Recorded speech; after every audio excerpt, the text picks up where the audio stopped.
how the eastern band of the Cherokee are legally transporting what they're growing at scale here to what they're advertising in Charlotte on the billboards as one of the country's largest dispensaries, and apparently also offering to let you buy it online.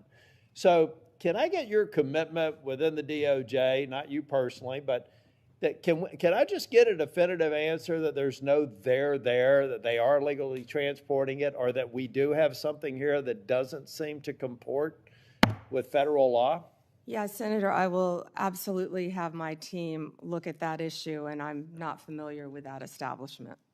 Yeah, well, it's, like I said, it's an island. I really think the federal government needs to step up. We need to get rid of this neither fish nor fowl sort of status that marijuana has in this country now. I think the people have spoken. Many red states, even your home state, my home state, has, I think, probably many states, I should say, not just the state of Florida, are trending towards legalizing it. We've got to get it solved at the federal level. We've got to capture revenue. That revenue needs to go back to federal law enforcement, and we need to have a lot more focus on what I think are unsafe and inconsistent practices across the state. So if I could get that, I would appreciate it.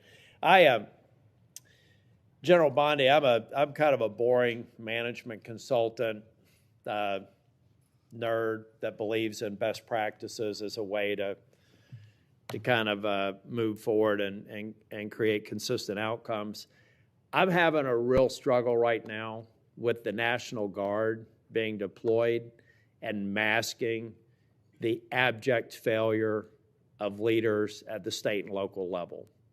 So give me some sense of if the deployment of the National Guard to Chicago or Portland is necessary to kind of create a shock to the system, do you believe that that's a best practice or just a necessary evil until we regen the extraordinary work I've seen on joint task forces every day in North Carolina with absolute cooperation between state, federal, and local officials? Is that the best practice that we should get to, or is this deployment of the National Guard a part of an emerging best practice that I just don't get yet? Yeah, Senator Tillis, seeing what's happening in Chicago, they need the National Guard. Our ICE members need the National Guard to protect the national buildings. Oh, 100%. I'm talking about when it wades into local law enforcement. See, I felt like deployment in D.C. made sense because of the hybrid nature of D.C. What I'm saying is outside of that, defending federal buildings and federal law enforcement, addressing, I think you mentioned over 500 murders in Chicago, it would just seem to me that all those bums should be thrown out in an election. And are we masking an underlying problem that will come back the minute we leave? That's what I'm talking about. Not the protection of federal buildings and federal law enforcement officers, but almost the sense of they become an arm of local law enforcement. I don't consider that a best practice. It doesn't sound like you do either. Well, I don't believe our National Guard want to be doing that, but they're going to be where they have to be to keep Americans safe. In Memphis right now, the highest violent crime rate in the country. I was on the ground with Secretary Hegseth there, and our Guard was there, and they were thrilled. They're ready to help, and we used all Tennessee Guard there. Secretary Hegseth used all Tennessee Guard. They're working hand in hand with the Memphis Police Department, who I believe were very happy to have them there, helping them to keep Memphis safe. Can I go back to the vaping again that you brought up, please, Senator? So I went to Chicago, actually, with Secretary Kennedy, and it was just outside of Chicago in a suburb, and we were there talking about the illegal vapes and what parents need to know. This is a bipartisan issue. What people need to know, these illegal vapes, they're all over this country. You can buy them in convenience stores. You can buy them in grocery stores. One vape is the equivalent of, I believe, 20 cigarettes. The flavored ones are illegal, and they're targeting children, what you said earlier. Some of these vapes, and I had never seen this until we were there, even have video games attached to them. That's not targeting an adult. It's targeting a child. And they're also, the majority, are coming in from China, which is illegal, and they're lacing them with THC. Now, right now, I can't say that I've seen deaths with fentanyl laced, but we want to get on the front end of this because that's what's next. We have to do If we and don't hopefully control this that, in every single one of our states, that's what's next. And for the first time, we're getting on the front end of a very serious problem around our country. And Senator Moody, you fought this as well. So thank you for letting me address that, Senator Tillis. And parents need to know that. We do. We need to focus on it. And all I'm saying from a political standpoint is that if we're only, well, let's get President Trump is termed out. He'll only be able to serve out his second term. And I believe the president is absolutely focused on making these dangerous cities safer. I reject any notion that Charlotte's on that list, by the way. So whether you're a Democrat or Republican, bring it on. But I see 3.5 years from now, if we don't address the systemic problems, that what we've basically done is given a governor and mayor and city councilman a pass on failing to protect their people. I was formerly Speaker of the House in North Carolina. If I thought I had to have the president deploy troops to keep North Carolina safe, I would have considered myself a failure as a state leader.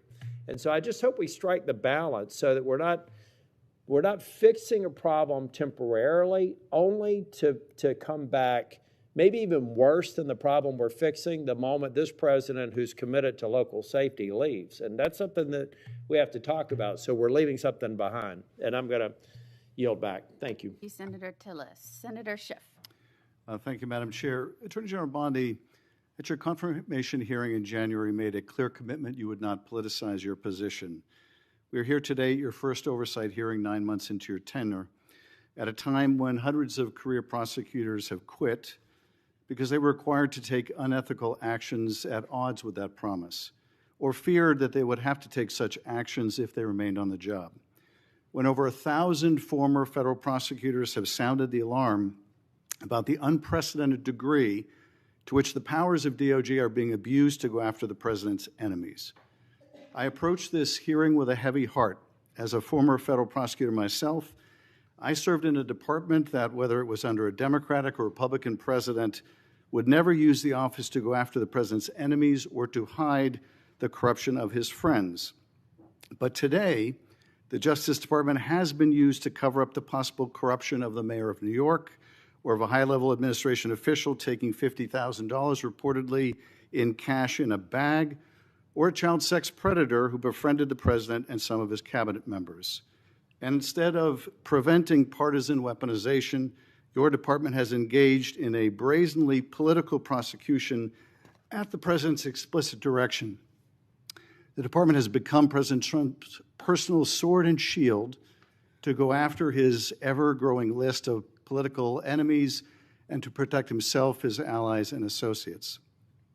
My questions therefore focus on these two themes: hiding the corrupt acts of his friends and prioritizing the political prosecution of his enemies. So let me start with the shocking allegations of bribery and pay to play. 2 weeks ago, 4 major media outlets reported that Tom Homan, the president's top deportation official working in the White House, took $50,000 in cash in a bag from undercover FBI agents in September 2024, just over a year ago. According to these reports, Homan indicated he would facilitate securing contracts in exchange for money once he was in office in a future Trump administration. Reportedly, this exchange was caught on tape. Rather than pursue this investigation without fear or favor, the department and the FBI under your leadership or that of your predecessor before you confirmed quietly shut it down. Once news broke, your deputy and FBI director issued a joint public statement confirming that the Trump administration closed the investigation. White House Press Secretary Caroline Leavitt denied Homan took the $50,000, telling a reporter, quote, "Mr. Homan never took the $50,000 that you're referring to, so you should get your facts straight." So today I hope you can help us get our facts straight. Was that true, what the White House press secretary said when she denied Homan took the money? Did he take the money? Senator Schiff, as I stated earlier, I was not in office. I was not confirmed when that was handled. So does that Deputy Attorney General Blanche and Director Patel said that there was no evidence that Tom Homan committed a crime. Yet now you're putting his picture up to slander him.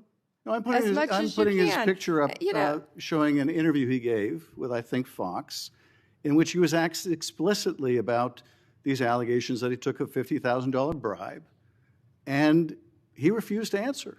He said he didn't answer the question whether he took the money, so I'm asking you the question.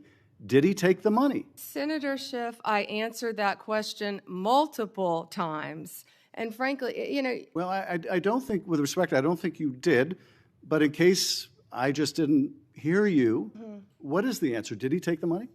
Senator Schiff, that happened prior to my confirmation as Attorney General. I said that. Do you know, sitting here, whether he took the money? All I know is that Deputy Attorney General Todd Blanche and FBI Director Patel said there was no case. And Caroline Leavitt is one of the most trustworthy human beings I know. So and, was she? Senator Schiff, if you worked for me, you would have been fired because you were censured by Congress for lying with your We can stipulate to, you can stipulate to all your personal attacks on the Democratic members of the committee. Personal attacks. You've been attacking my FBI director. You've been attacking my office. You've been attacking. What we're interested in. Borders are. What we're interested in is the answer to these oversight questions. You were asked by my colleague. You were asked by my colleague. Attacking good people. Regular order, Madam Chair, so I can ask a question. You were asked by my colleague from Vermont whether you will support providing a video or audio tape, if it exists, of Mr. Homan taking $50,000 in bribe money from the FBI. Will you support a request by this committee to provide that tape or tapes to the committee? Yes or no? Senator Schiff, you can talk to Director Patel about that. Well, I'm talking to you about it. You're the Attorney General. This will be your decision. Will you support? You don't have to tell me what is my decision and what is not my decision. I said you can talk to Director Patel. You don't have to try to. You think you've got a gotcha with Tom Homan, our borders are. Excuse me. Who's been out there fighting for our country since Donald Trump took office. I'm trying to ask a question. Regular order, please. And you don't have to defer to the FBI director to pass the buck. So I'm asking you, will you support a request so that the committee, or indeed I believe the American people, should be able to see that video or audio tape? Will you support that request? Will you apologize to Donald Trump for trying to impeach him? I guess the answer is you won't support that request. After you now know that Joe Biden tried to cover up Hunter Biden's involvement with Ukraine. Let me do this, because I think it's valuable that the American people get a sense of what you've refused to answer today. So these are just some of the questions you refused to answer, or have answered with personal attacks on members of this committee. You were asked whether you consulted with career ethics lawyers, as you promised you would do during your nomination hearing, when you approved the president receiving a $400 million gift from the Qataris. You refused to answer that question. You were asked who or what role you may have played, or who played the role in asking that Trump's name be flagged in any of the Epstein documents gathered by the FBI. You refused to answer that question. You were asked whether Homan kept the $50,000 bribe money. You refused to answer that question. You were asked whether Homan paid taxes on the $50,000 bribe money. You refused to answer that question. You were asked, did career prosecutors find insufficient evidence to charge James Comey? You refused to answer that question. You were asked, how are military strikes on these boats in the Caribbean legal? And you refused to even answer that question. You were asked, a law degree, excuse me. You were asked, did you discuss indicting James Comey with the president? You refused to answer that question. You were asked, did you approve the firing of antitrust lawyers who disagreed with the Hewlett-Packard merger? You refused to answer that question. You were asked whether you support a restoration fund for violent insurrections to attack the Capitol on January 6th. You refused to answer that question. You were asked whether you were firing career professionals, career prosecutors, just because they worked on January 6th investigations. You refused to answer that question. You were asked by my California colleague whether you believe government officials, like immigration officials, have to abide by court orders. You wouldn't even answer that question. This is supposed to be an oversight hearing. Oversight? Excuse me. You can attack me after my time is over. You've attacked all of us, including President Trump, for your entire You can attack me later, career. and I know you've got plenty of canned attacks. We've heard them all day today. Canned attacks on you? This is supposed to be... No one needs a canned attack on you. Regular order, Madam Chair. I'm trying to speak. This is supposed to be an oversight hearing of the Justice Department. And it comes in the wake of an indictment called for by the President of one of his enemies. This is supposed to be an oversight hearing, and it comes in the wake of revelations that a top administration official took $50,000 in a bag, and this department made that investigation go away. This is supposed to be an oversight hearing when dozens of prosecutors have been fired simply because they worked on cases investigating the former president. This is, and now the current president. What about the fires in California? And Do you this care is about that, supposed to Senator be, Schiff? this is supposed to be an oversight hearing in which members of Congress can get serious answers to serious questions about Are the riots in LA serious? About the cover-up of corruption, about the prosecution of the president's enemies. And I think you owe the president an apology. When will it be your entire career, frankly. that the members of this committee on a bipartisan basis demand answers to those questions and refuse to accept Clearly you're a failed lawyer because you don't understand when someone can and cannot answer a question. Refuse to accept personal slander as an answer to those questions. Personal slander? With Will that, you apologize Madam Chair, to Donald I yield Trump back. for slandering him? Personal slander. Senator Brett. May I ask unanimous consent, Madam Chair, to introduce into the record the statement of 1,000 former Justice Department officials who warned that the Comey indictment is a democracy-threatening abuse of power. May I also request unanimous consent for the introduction into the record of 282 former career officials at the Justice Department raising an alarm who were voluntarily or involuntarily forced to leave the department because of improper actions taken by the Department of Justice. May I introduce with unanimous consent the Justice Department manual that talks about when initiating and declining charges are subject to impermissible considerations. And finally, Madam Chair, may I introduce the letter from Michael Ben-Ari, a career counterterrorism prosecutor, DOJ, a letter he nailed to his door, which concludes by urging officials to do the right thing for the right reasons, to follow the facts and the law, and raises the alarm that the decision to remove experienced career officials from U.S. attorneys' offices, the FBI, and critical parts of DOJ undermines our country's abilities to counter terrorist organizations, malign nation-state actors, and countless others that seek to harm our nation and its citizens. And he believes that the priority is prosecuting the president's enemies. Are you still arguing, or are you admitting? Rather than Bondi, protecting Ms. the Bondi, country. one moment. May I have unanimous consent to enter these into the record? Without objection. Thank you. I yield back. Senator Brett. Senator Moody, may I clarify one thing he entered in the record? I just want to say that I believe he entered a letter by 200 and something former employees. Well, I believe the spokesperson for that letter was also the spokesperson for Jack Smith. Senator Brett. Thank you, Madam Chair. General Bondi, I want to talk to you about the next generation. I want to talk to you about our kids, people who don't have a seat at the table but need us to fight for them tirelessly.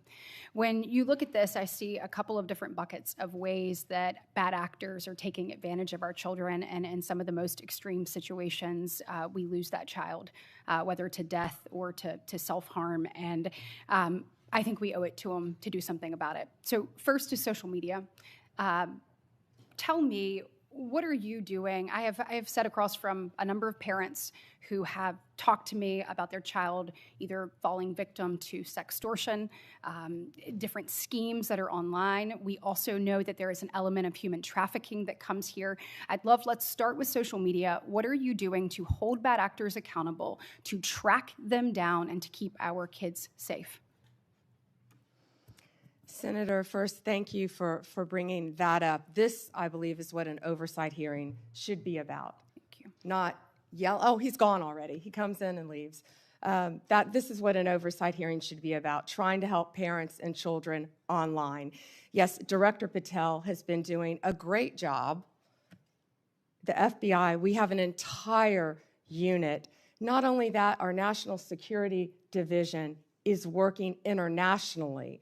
Well, and I want to talk about that too, because I think a lot of this comes from overseas. Yes. And so whether it's these schemes, this extortion schemes, et Yes. cetera, it's happening off our shores. How are you connecting the dots there? And then additionally, let's look at human trafficking. And you find a number of times people are lured into this from posts on social media. I believe that that is a global trafficking ring. I would like to speak to what are you doing to make sure that you're holding those people accountable and getting to the bottom of it, finding bad actors and making sure that we're keeping these children safe. Senator Britt, we have made countless cases around this country, and many of them have involved global, international defendants. In fact, we've been extraditing some of them back. As many as we can get, we're bringing them back to this country. That's how we're holding them accountable and locking them up for as long as we humanly can lock them up. And Director Patel, our National Security Division, have been working tirelessly on that. We have entire units working on that. I think the most You feel important- like you've made better strides than we saw over the last 4 years? we have made incredible strides. I'm sorry I don't have the statistics in front of me, but yes, we have made. I'll I would love provide to those get to you. those from you. I want to make sure that we are doing that. I also obviously have worked diligently alongside Senator Blackburn and so many others to put the proper guardrails in place when it comes to social media to prevent these things from happening to our children, allowing them to still thrive online, but knowing the threats that are out there, it is incumbent upon us to actually do something about it. So I hope that those different pieces of legislation that would help keep kids safe, help give you additional tools, I hope that this body and ultimately Congress will take those up. Can I add something to Yeah, that? sure. That parents also, I always say your child has no right to privacy on the internet. And parents need to monitor what their kids are doing. Now, we all know that even elementary kids, school kids, so many of them have cell phones.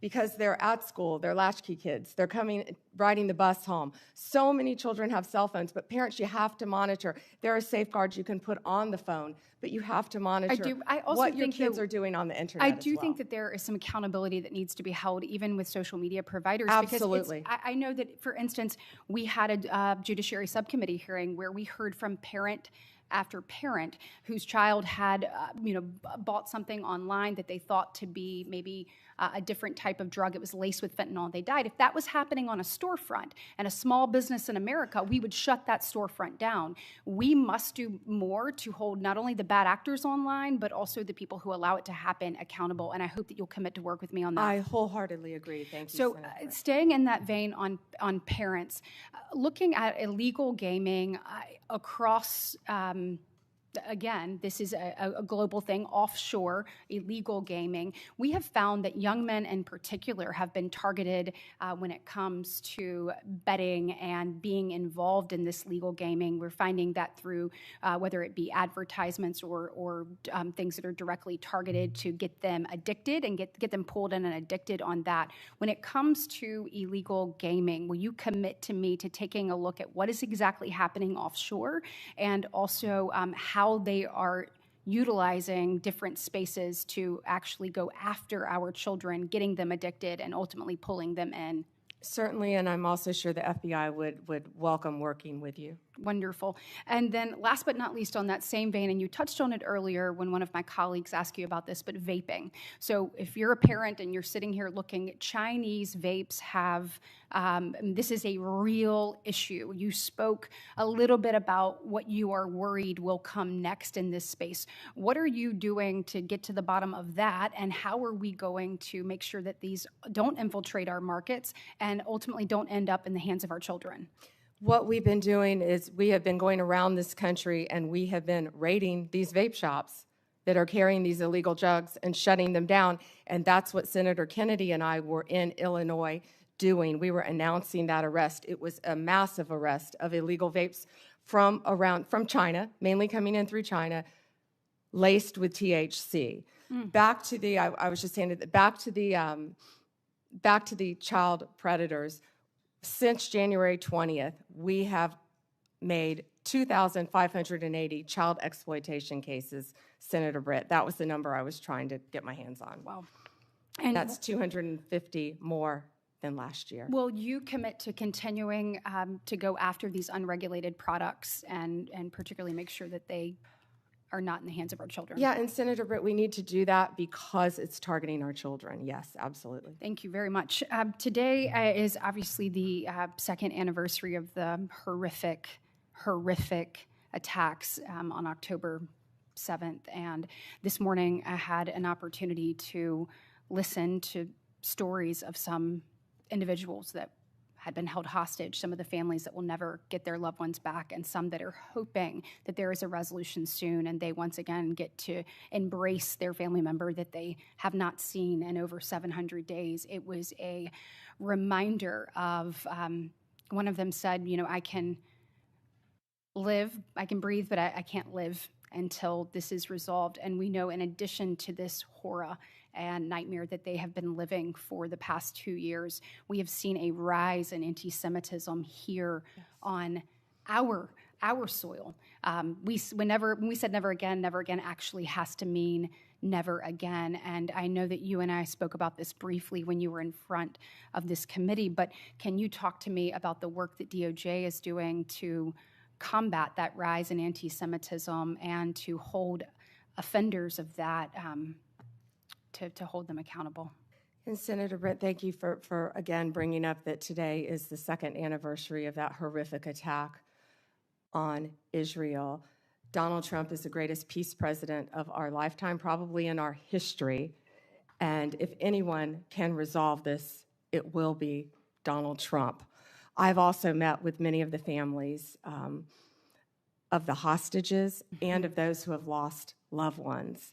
We are combating anti-Semitism throughout this country, not only through my Civil Rights Division, and we haven't really talked about Harmeet Dillon a lot today, but Harmeet Dillon runs our Civil Rights Division, and she is working with Leo Terrell, and they are combating anti-Semitism around this country. We have an anti-Semitism task force that we're forming. Do you mind getting me an update on the progress that task force has made, please? Sure. Okay, thank you.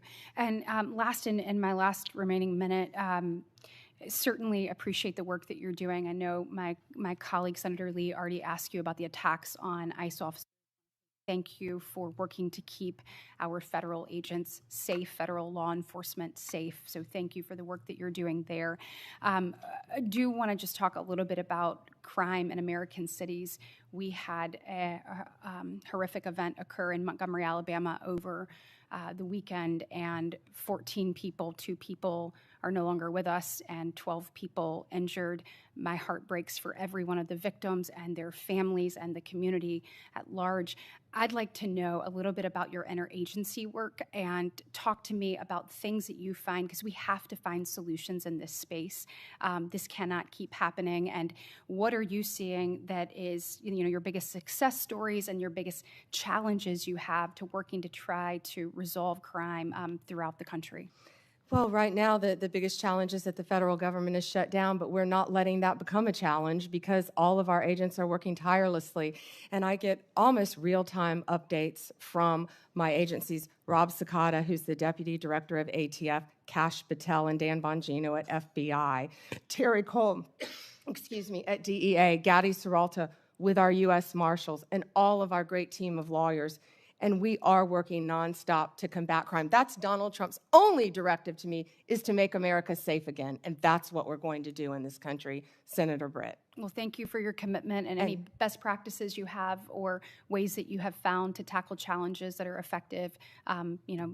Please let us know. We certainly want to see every community across our state and our country safe, and we appreciate yours and President Trump's commitment to doing that. Thank you, Senator. Thank you, Senator Britt.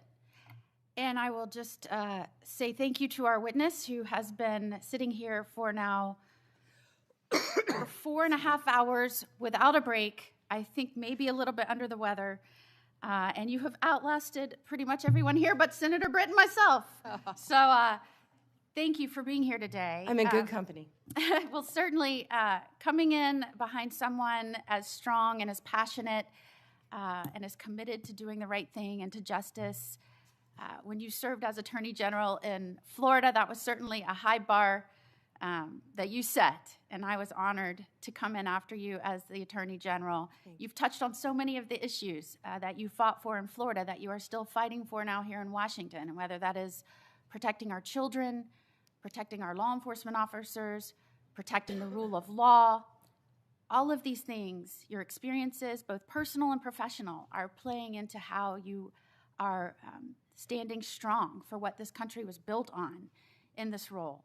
And I, for one, am proud not only to be here as a United States Senator, the most junior member of this committee, but to be here and working in Washington right now with the honor of serving as a senator and watching this administration, and certainly you, bring this country back to its bearing, that we are a nation that is a government for the people with the consent of the governed. And if we are going to protect life, liberty, and their opportunity to pursue happiness, we have to guarantee safety. It has to be a mission. And that starts in our communities and our states. And I think what people are missing is the federal government has a set of laws that it is working within federal jurisdiction, that it is incumbent upon them to execute and enforce within the states. And I'm watching what has happened around this nation as a result of what has happened under the Biden administration and what they allowed to happen purposefully, whether that was rogue prosecutors, defunding police, decriminalizing crime, allowing juveniles to run rampant with no accountability, revolving jailhouse door, no respect for the rule of law. It goes on and on and on. And you're seeing that now playing out in the cities around this country. And what is very terrifying, and I think you would agree, is this is not your Democratic Party of yesteryear, where we might have said they're soft on crime. This is now a Democratic Party who is offering support for and encouraging obstructionist behavior, threats of violence against law enforcement. And as the wife of a law enforcement officer, as someone who's committed my own life as a federal prosecutor, attorney general, now as a U.S. senator, Judge. it is and a judge, thank you. I think I had to demonstrate that a little bit earlier. It is horrifying to me that where we used to talk about differences in policies, where one party was thought to be tough on crime and one party was thought to be soft on crime, we're not talking about the fundamental ideals and structure on which this country was built. And I have been horrified watching the partnership between a governor in Illinois and a mayor in Chicago, and the collaboration, some might say the corruption, and the rhetoric they are using. And I have to say this because I think for somebody like you and somebody like me, it makes you extraordinarily concerned for the success and future of this country. Pritzker. He uses words like, this is an unconstitutional invasion of Illinois, militarized CBP and ICE agents to the street of Chicago to cause violence and chaos in the city. And I quote, Pritzker, people are getting detained, they're getting arrested, U.S. citizens, making it a war zone. Pritzker, it's a war zone, and they are using tear gas and chemical agents at peaceful protesters. Pritzker, they are waging war on our people. Pritzker, we must now start calling this what it is, Trump's invasion. Not to be outdone, though, by Johnson, who says that, and I quote, law enforcement is a sickness. We have a rogue, reckless group of heavily armed mass individuals roaming throughout our city. Johnson, ICE lies and people die. Johnson, the Trump administration must end the war on Chicago. Johnson, in the coming weeks, we will use this as an opportunity to build greater resistance.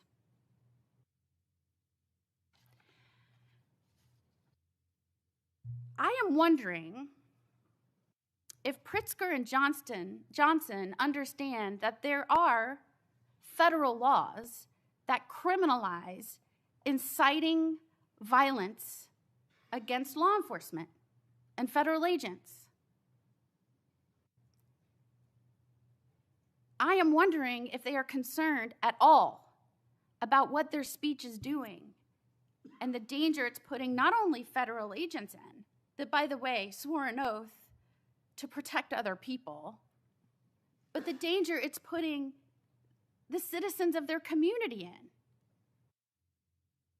Anytime you start pitting your own people against their own government, a government is only there at its core to protect rights and the safety of its people,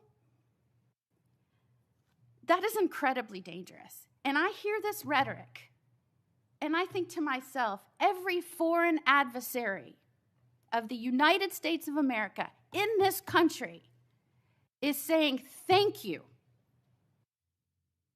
to the governor of Illinois and the mayor of Chicago. Thank you for doing their jobs for them, for undermining the strength and safety of this country, and for gaslighting the American people as we are trying to shore up the stability of our communities. And that puts you in such a remarkable, important position right now. You are the top law enforcement official in this country. And you have a responsibility to call out this rhetoric. And when it violates and crosses over from free speech into inciting violence, we have to call that out. We have to remind the American people that we are dealing with the aftermath of millions of undocumented allowed to flood into this country. I know because I litigated it and I fought against it. And when I had to get through litigation documents that showed their plan was to step back and let the border be overrun, when nobody believed that was happening, it was people like us that said, this is happening. They're allowing our country to be overrun. They're allowing, through rogue prosecutors and an undermining and demoralization of law enforcement, for our cities to fall prey to criminals. They are allowing this to happen. And they are doing so, trust me, cheered on by our adversaries. And it takes someone with strength and the ability to take the criticism for 4 hours and 40 minutes and sit here resolute in your commitment to uphold the rule of law.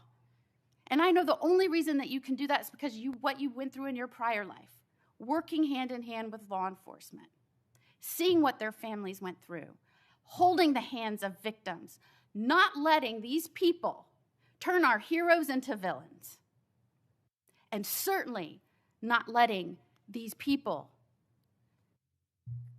make the United States of America appear anything other than what it is.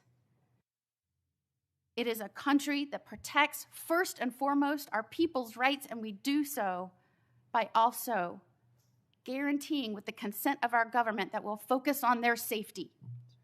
And that is why I was so glad you started out this hearing with my mission is to protect the people and prosecute violent crime, and to make sure the corruption that happened again under the last administration can never happen again. And as you sat here today and you heard the affect of the people whose friends and colleagues, and indeed even members of the judiciary, whose phones were analyzed and traced from grand jury subpoena, and they're just finding out last night, assuring them that you understand what that feels like and that you will not let it happen again, no matter how much they want to disguise accountability as weaponization. Thank you for being you, Pam the prosecutor, Pam the person that cares about this country and its people and the future of America. Thank you for being here today. Would you like to end with any comments? Thank you, Senator Moody. And you know, they may try to destroy our country, but they won't. They won't be successful, nor will our foreign adversaries, because we have the greatest president in Donald Trump, and he will make America safe again, and he will keep us safe. Thank you, Senator, and thank you for all you do. And we will keep the record open for a week. I know Senator Whitehouse wanted to offer some comments for the record and any other additional questions, and we'd ask that you respond to those. I'm sure he did. did. Thank you so much. And with that, the hearing is adjourned.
I welcome everybody to our Judiciary Committee's annual Justice Department Oversight hearing. But before I and Durbin give our opening statement, I want to say this is the second anniversary of Hamas invading the sovereign state of Israel. Yesterday, I had some Palestinian advocates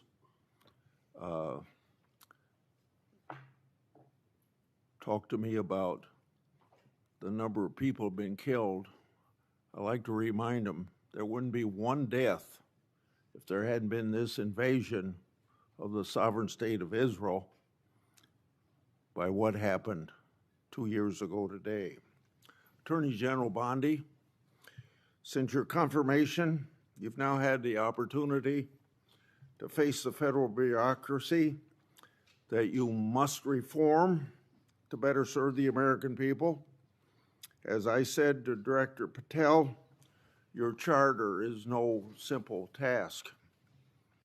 When you arrived, you were left with the Justice Department free fall. Senate Democrats have denied your leadership personnel. We haven't been able to confirm your Assistant Attorney General for Congressional Affairs. It's now been 7 months. All the while, Democrats complain that they can't get answers from the Office of Ledge Affairs. They have blocked the confirmation of that person. Since your confirmation, you've taken steps to institute needed reforms. Under your leadership, the Justice Department has cut funding to politicize programs to reinvest in core policing activities. Focusing on crime and getting tough on criminals is a welcome change from 4 years of Biden administration soft on crime policies. During the Biden administration, the Justice Department failed to collect billions of dollars in criminal fines and penalties from corporate offenders. That's money should have been placed in the Crime Victims Fund, and much of the money of the past administration did collect went to the Justice Department slush funds instead of aiding victims of criminals and violent activity. My Democratic colleagues have shared concerns about funding agency and law enforcement, but generally haven't supported funding programs. Under the Democrat leadership, the COPS reauthorization was held over in committee at least 8 times before the 118th Congress concluded. It never received a vote in this committee. More recently, Democrats have refused to support fundamental Justice Department programs like Protect Safe Neighborhoods, and last week, Democrats again blocked most of the Police Week bills from passing the Senate, even though they passed out of this committee unanimously. In contrast to these indefensible positions, the judiciary provisions in the Republican reconciliation bill made hundreds of millions of dollars available to the Justice Department to combat crime. Attorney General Bondi, you've also created task force to attack the problems left by your predecessor. You've created a team to review the overwhelming evidence of political weaponization by federal law enforcement, including the discredited Crossfire Hurricane investigations. Your weaponization working group has worked with my staff to bring forward resolutions for whistleblowers, and I commend you and your staff efforts to find solutions for these patriots. I understand the task force to eradicate anti-Christian bias has done an investigation in how the Biden administration weaponized the government against people of faith. I look forward to your next report on that subject. Now, you've also shuttered a certain task force that was a stain on this country, the Foreign Influence Task Force. Democrats have cried about closing this misleadingly named unit. The task force was involved in undermining my and Senator Johnson's Biden family investigation. Instead of rooting out foreign influence, the task force became a political weapon. And speaking of political weapons, I'm now going to address examples of political weaponization in the previous administration. Most recently, I and Senator Johnson made public information relating to Arctic force expansive targeting of Republicans. And on Monday, just yesterday, because of our investigative work, the FBI disclosed that the Biden administration used Arctic frost to target Republican senators, including several senators on this very committee. This is an outrage, an unconstitutional breach, and ought to be immediately addressed by you and Director Patel.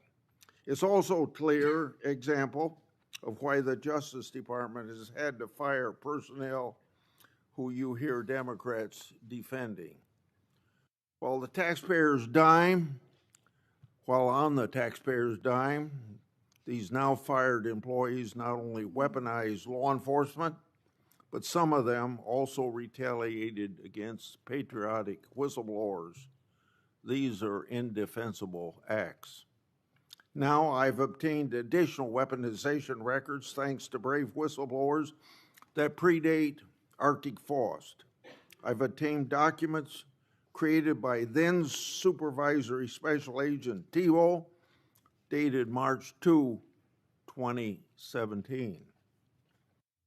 The title of this document is quote unquote Trump, and it appears to relate to matters different than Crossfire Hurricane. This document discusses a rumor at FBI headquarters that the FBI's Washington field office was leaning towards opening a case on the Trump campaign. Tebow noted they weren't close to opening an investigation, but did say this, quote, "What are we doing? Aggressively seeking out open source information, human intelligence info that could predicate a case," end of quote. You see, less than 2 months into the Trump's first presidency, the partisan Comey FBI was very hard at work trying to manufacture another case against Trump. Tebow and the FBI eventually got their wish in April 2022 with the opening of Arctic frost. This was a political fishing expedition to get Trump at all costs, just like Crossfire Hurricane. And of course, it's a disgrace to the taxpayers. Whistleblowers have provided me with another document. This document is a 2017 case, updated, also drafted by then Supervisor Special Agent Tebow. This is a case update for CR-15, the now disbanded and discredited Public Corruption Squad at FBI's Washington field office, which says, quote, McAuliffe case, Steve Sullivan, Chief Financial Officer of Teneo, was interviewed in New York City. Info provided seemed to confirm Teneo was used as a pass-through for Doug Band to pay former President of the United States, end of quote. Doug Band was deputy assistant to then President Clinton and continued to work for him in post-presidency. Therefore, it's pretty clear that the reference to the President of the United States is Bill Clinton. The document further notes additional interviews the FBI planned to conduct as part of the case. This information confirms there was an FBI case on McAuliffe, and it indicates the Clintons and their associates were relevant to it. Did the FBI throw its resources behind this matter just like it did against Trump and his associates? A legitimate question. Or did they sweep it under the rug? a legitimate question. So, General Bondi, I'd like to have you provide me with all the records relating to these matters for further verification. Lastly, whistleblowers have provided me additional records related to the Biden FBI political conduct against Peter Navarro. The first document is a request for physical surveillance on Navarro the day the FBI arrested him. The second document is a timeline of that surveillance. When Navarro, the FBI didn't arrest him at his house, which was literally right next to the FBI headquarters. Instead, they surveilled him and his fiancée all morning, starting at his home, following them to the airport, and then arrested him in public at the Reagan airport. The way Navarro was treated is unnecessary. General Bondi, I would like you to provide me all records relating to this matter. Attorney General Bondi, this Congress, I've made public one document after another, one whistleblower disclosure after another, one example of weaponization after another. So to our average constituent, this is all history, but it's all pointing out the wrong of government, using the power of government to go after people that are political people you don't like. We're pointing this all out because we can't have this repeated in the United States. We want to end to it right now, whether we have Republican or Democrat administrations. All evidence of your predecessors' total failures. It's time for accountability. And I look forward to hearing about your success in that regard. Senator Durbin. Thanks, Chairman Grassley, for holding this oversight hearing. Welcome, Attorney General Bondi. I'm glad that we are following this committee's longstanding tradition of regular oversight hearings with the Attorney General, the Director of the FBI, and the Secretary of Homeland Security. These hearings have never been more important as President Trump turns the full force of the federal government on Chicago and other American cities. The assault on the city I am proud to represent is just one example of how President Trump and Attorney General Bondi shut down justice at the Department of Justice even before the President's party, controlling the White House, Senate, and House of Representatives, shut down the government. The Attorney General has systematically weaponized our nation's leading law enforcement agency to protect President Trump and his allies and attack his opponents and, sadly, the American people. You have purged hundreds of senior career officials since you first appeared before us. These men and women had dedicated their careers to protecting the American people. As a result, the department has lost literally thousands of years of law enforcement expertise.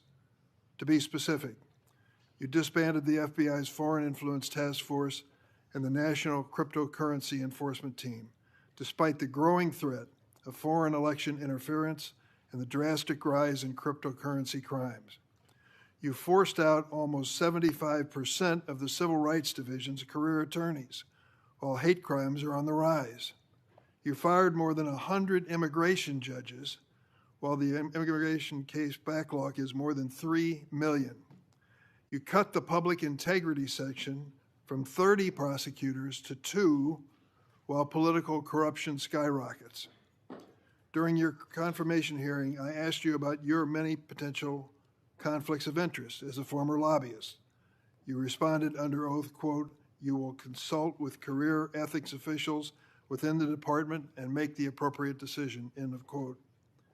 But the Justice Department then removed those career ethics officials and put in their place inexperienced political appointees beholden to President and you. And you've effectively shut down the Office of Professional Responsibility, which investigates misconduct by Department of Justice attorneys. Now, with these ethical guardrails out of the way, corruption has run rampant at the Department of Justice. Although you've been a registered foreign agent for Qatar, you did not recuse yourself from signing off on President Trump's solicitation of a free jet from the royal family even though this gift was clearly illegal. Connections to Attorney General Bondi seem to yield more favorable outcomes for defendants. At least 2 long-running federal prosecutions were abruptly dropped after the defendants hired your brother. It's no surprise that Ed Morton, the failed U.S. Attorney nominee you appointed as senior official, said, quote, "No MAGA left behind." Our nation's top law enforcement agency has become a shield for the president and his political allies when they engage in misconduct.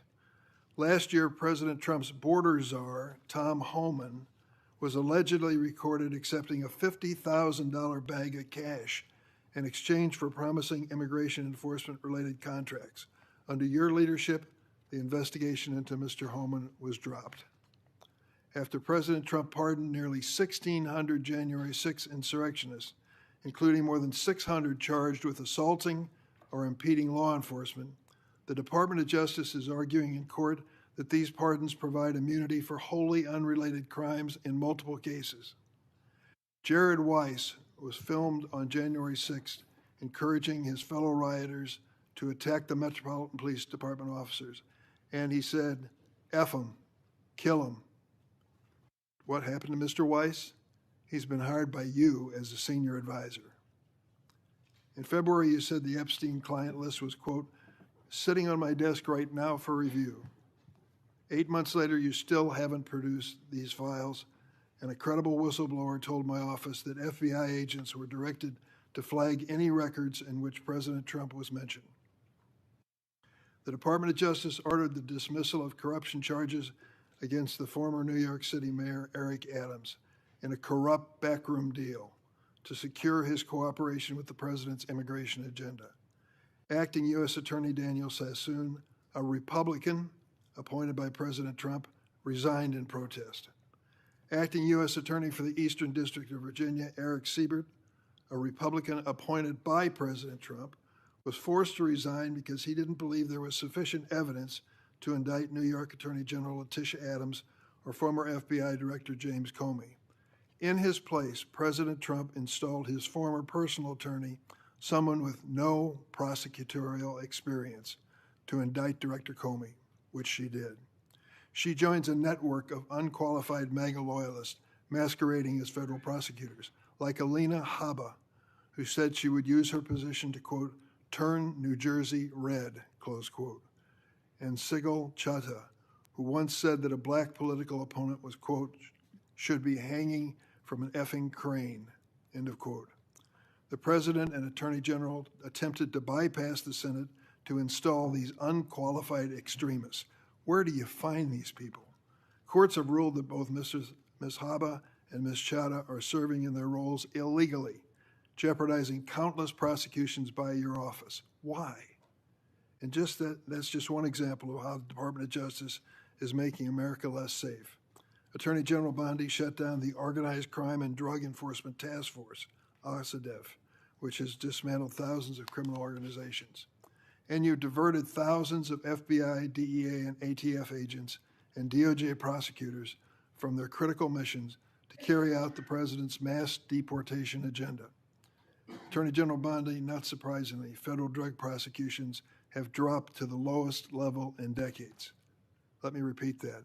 Federal prosecutions for drug crimes have dropped to the lowest level in decades on your watch.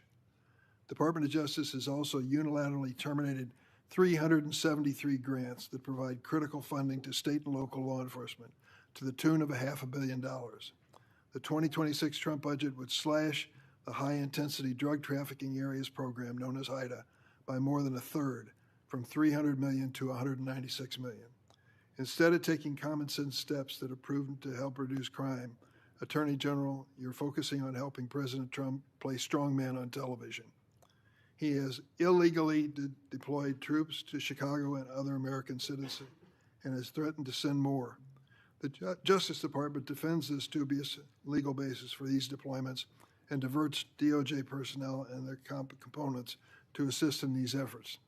These deployments basically target Democratic-run cities and Democratic leaders, ignoring many Republican-led areas of our country with even higher crime rates, and making clear that this is for political theater, not public safety.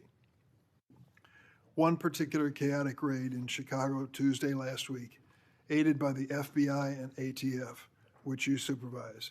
In the middle of the night, federal agents pulled women and children out of their beds, crashed down the doors to their homes, destroyed their apartments, zip-tied children and others, and detained immigrants and U.S. citizens alike for hours in vans. When one witness complained about the treatment of the small children, an agent laughed at her and said, "F them kids." On Friday, a federal judge appointed by President Trump held that deploying the National Guard in Portland is illegal. White House Deputy Chief of Staff Stephen Miller accused her of, quote, legal insurrection, close quote. At a time of rising threats to federal judges, this kind of language is inexcusable. Last week, the President and Secretary Hegseth summoned senior military officials to a political pep rally at Quantico, where the President said he wanted to use American cities as, quote, training grounds for our military. Training grounds for our military. To fight the, quote, enemy within. Chicago is not the enemy. Our fellow Americans are not the enemy.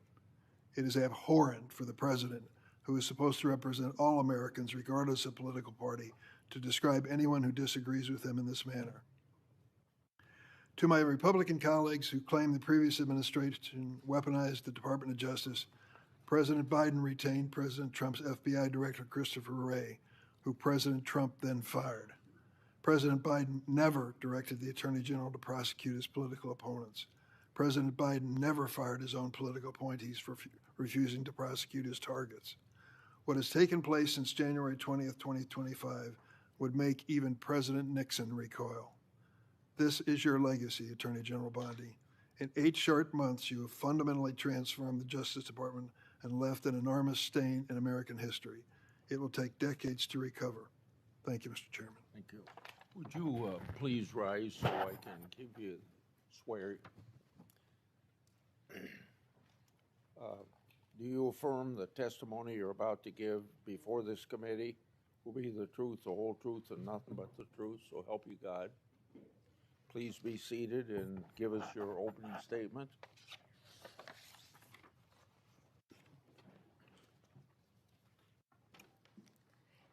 Thank you, Chairman Grassley and Ranking Member Durbin, and every member of this committee. I'm grateful for the opportunity to testify in front of you today.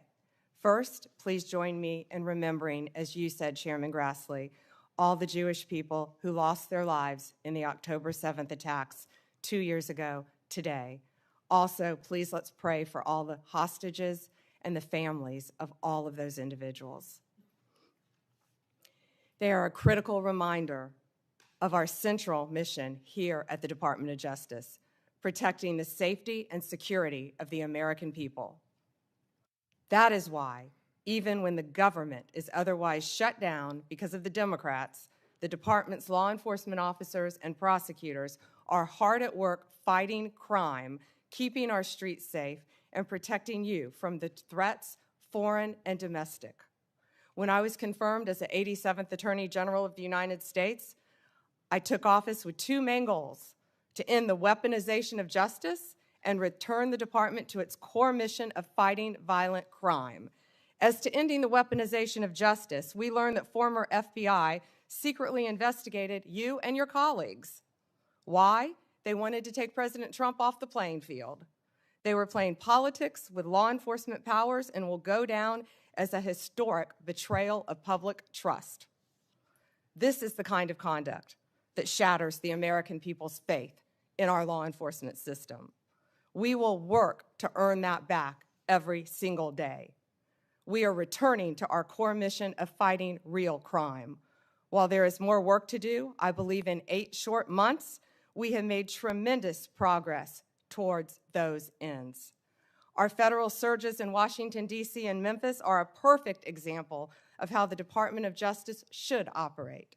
We created strong partnerships with local leadership, working hand in hand with both cities to send resources where they were needed most. The results speak for themselves. We have made more than 3,800 arrests here in Washington while seizing more than 365 illegal guns. In Memphis, we have already made more than 300 arrests and close to 80 illegal guns in just a week. We are replicating that tough on crime approach throughout this country. Under the leadership of Director Kash Patel, the FBI is doing outstanding investigative work to keep American people safe. The FBI just conducted a months-long operation called Summer Heat, which resulted in over 8,600 arrests from June to September. More than 6,500 arrests fell under the FBI's violent crime and gang program.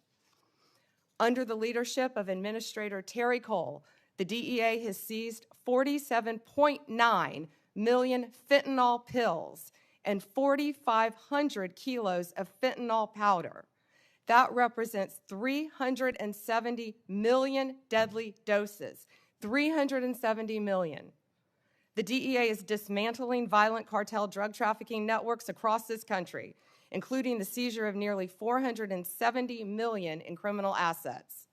Under the leadership of Gadi Serralta, our U.S. Marshals have been the tip of the spear on federal surges in protecting judges and elected officials. Our Marshals have arrested more than 51,000 fugitives nationwide since January 20th. Under the leadership of Acting Director Dan Driscoll, ATF has taken more than 23,000 illegal guns off our streets. 3,400 of those guns have been linked to trafficking between the U.S. and Mexico. My attorneys have done incredible work advancing President Trump's agenda and protecting the executive branch from judicial overreach. We've been sued more than 400 times since January 20th. Judges have issued more than 90 temporary restraining orders against us, more than the previous several administrations combined. Despite the unprecedented degree of activism we've seen from the lower courts, we have never ignored a court order. And why would we? We have secured a historic 22 victories at the Supreme Court alone, with more to come. Our civil rights attorneys are fighting discrimination and anti-Semitism. Our criminal attorneys are prosecuting violent criminals and foreign terrorists every single day. I look forward to continuing this work at the Department of Justice, and I look forward to testifying before you today. Thank you, Chairman.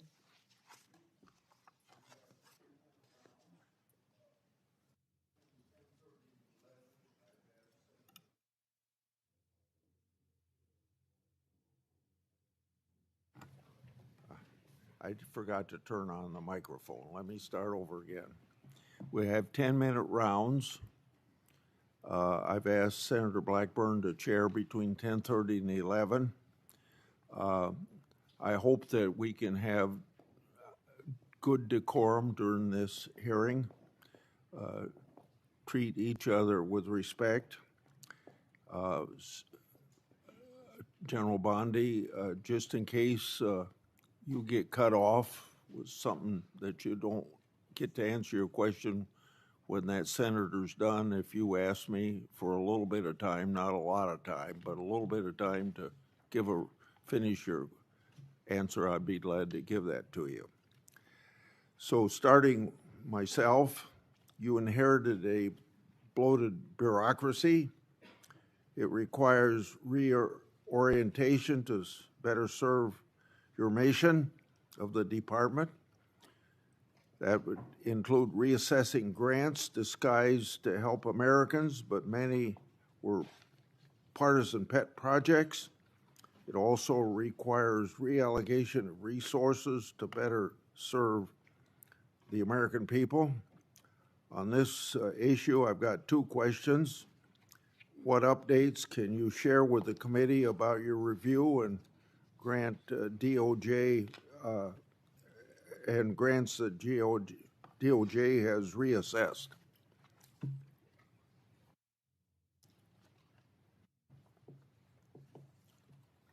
Just give us some examples, don't I know? Sure. Thank you, Chairman. During my appearance at the department's budget hearings, I acknowledged that some grants were mistakenly terminated, and we have made a process to correct that. All grant termination appeals will be individually considered for alignment with our current policies, which are strengthening law enforcement and protecting victims. Recipients are given the opportunity to appeal a grant termination consistent with the rules by writing to the Assistant Attorney General. Of the 5,800 discretionary grants that were reviewed, only 376, approximately 7%, were terminated.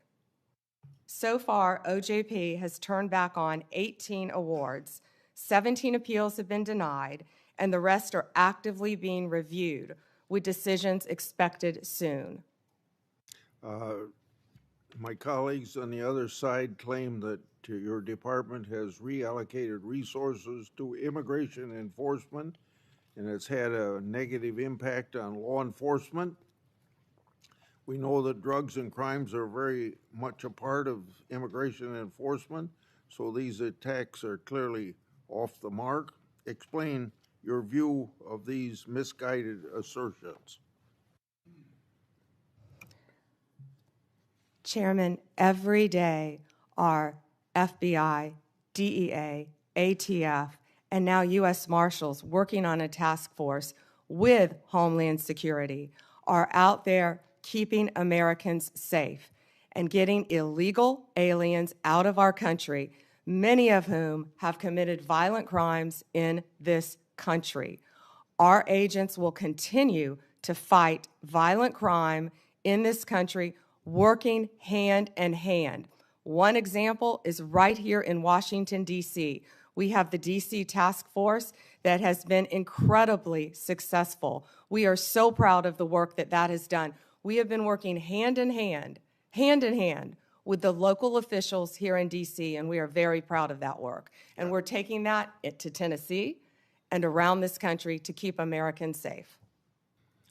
I won't repeat the things I've said about Arctic frost, but we had this recent revelation yesterday of my Republican senators being targeted by the government, underscoring the point about Arctic frost. When taken in context with widespread government weaponization against Trump and conservatives in the last decade, the conduct's arguably is worse than Watergate. So I got two questions along this line. How many Department of Justice and FBI personnel have been held accountable for their partisan and constitutional questionable conduct, and what was their punishment? If you could give a few examples or follow up in writing, since there's so many people that fall into this category. Yes, Senator. Yes, Chairman, we will. So you want to answer that in writing? Yeah, okay. Yes, the exact number I can answer in writing. Yes. Okay. Was Attorney General, on the same subject, was Attorney General Garland, Director Wray, and or President Biden's White House aware of the FBI targeting Republican senators? Did they approve it? Now let's be clear, either they knew and allowed it to happen, or they didn't know, and if they didn't know, it points to a lack of oversight of Jack Smith's runaway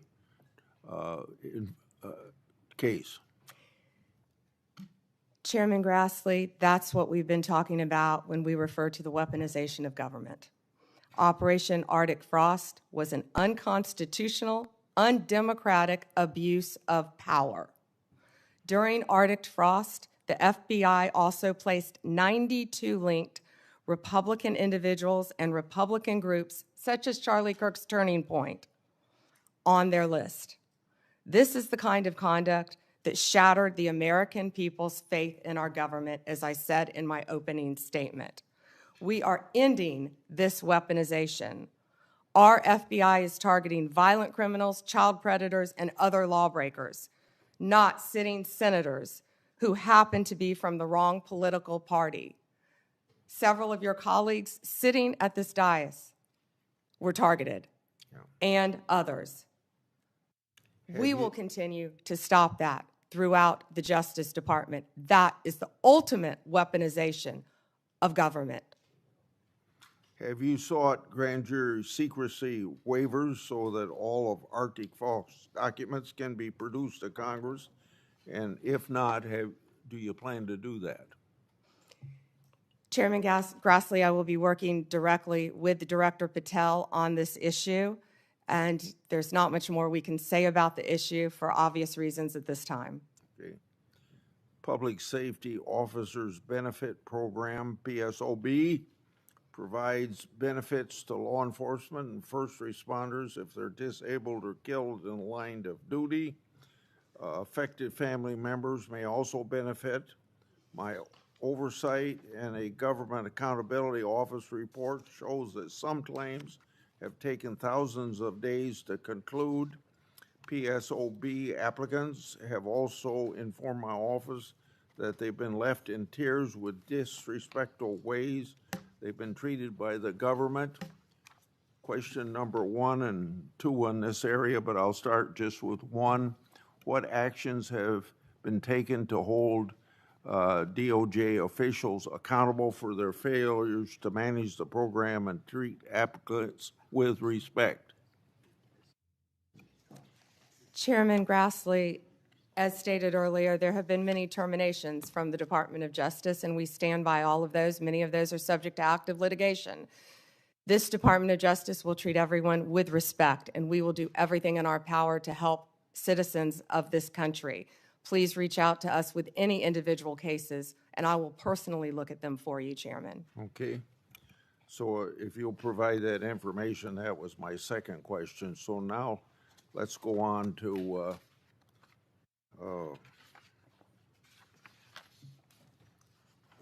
regarding the initial FBI 1023 document that I made public last Congress.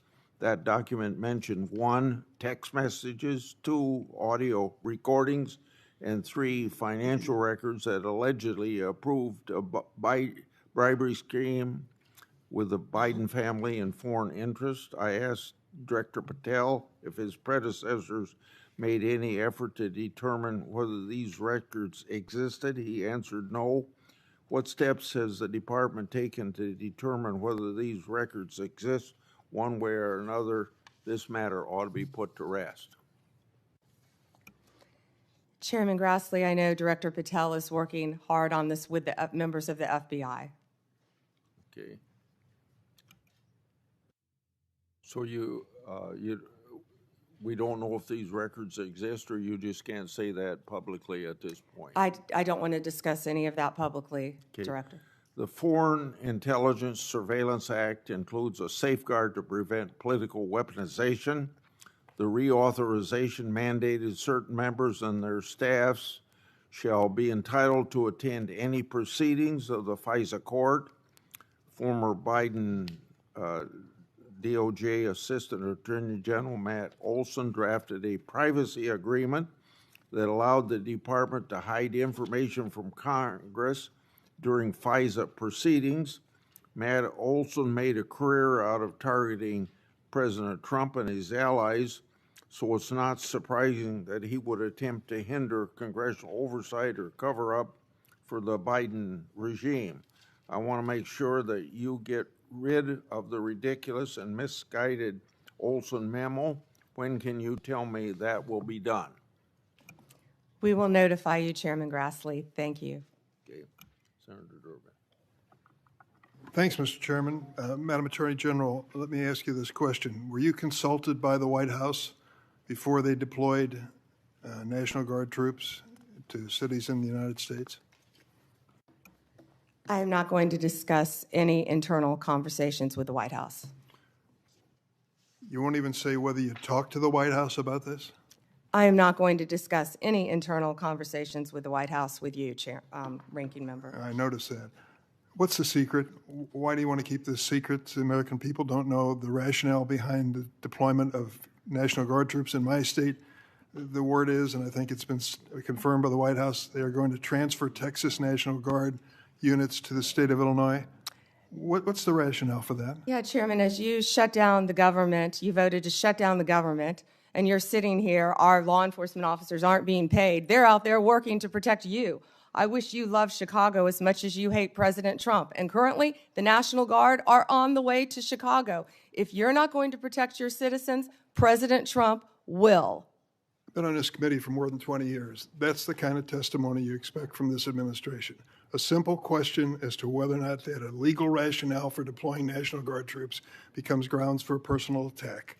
I think it's a legitimate question. It's my responsibility. She refuses to answer as to whether she had any conversation with the White House about deploying national troops to my state. That's an indication, I'm afraid, where we are politically in this place. Let me ask you another question. I want to, if you will, hold on a second. Make sure I got the right page of facts here. You testified under oath when you last before this committee that before your appointment to Attorney General, you had served as a representative of some sort for the royal family of Qatar. There was an issue that came before you in May when President Trump accepted a $400 million luxury jet from the royal family of Qatar for temporary use as Air Force One before it's permanently gifted to the Trump Presidential Library Foundation. The Constitution unequivocally bestows on Congress the power to control whether any officer of the United States, including the President, may accept a gift, quote, from any king, prince, or foreign state, end of quote. And this gift clearly violates the statutory regime enacted by Congress.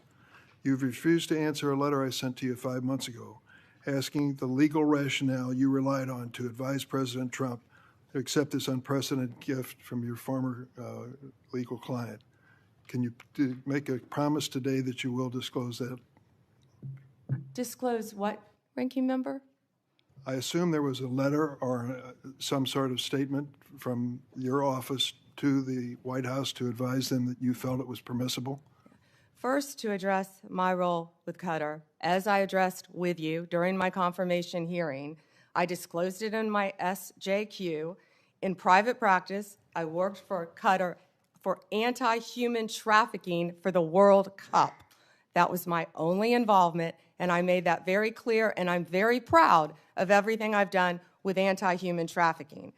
Obviously, in preparing any advice for the President on a jet or anything else, we consult with the Office of Legal Counsel. The confidentiality applies to their input as well. And Chairman, if you would approve and vote to approve, as Chairman Grassley said, excuse me, Ranking Member, as Chairman Grassley said, my employees, we would answer your letters a lot faster, yet you're stalling them at every stop. And to go back to your previous question, your city has a murder rate 5 times higher than New York's. 571 homicides last year. If you were serious about protecting your people, you would be asking this administration for help. You're saying that we're coming into your state and your city. We're there to help make America safe and Illinois safe, whether or not you want to. I believe cutting federal grant programs to law enforcement in my state and across the nation does not make us any safer, and you've done just that. You've supplanted that decision by sending in National Guard troops to California and other places. That is a situation where the governors have not asked for that help.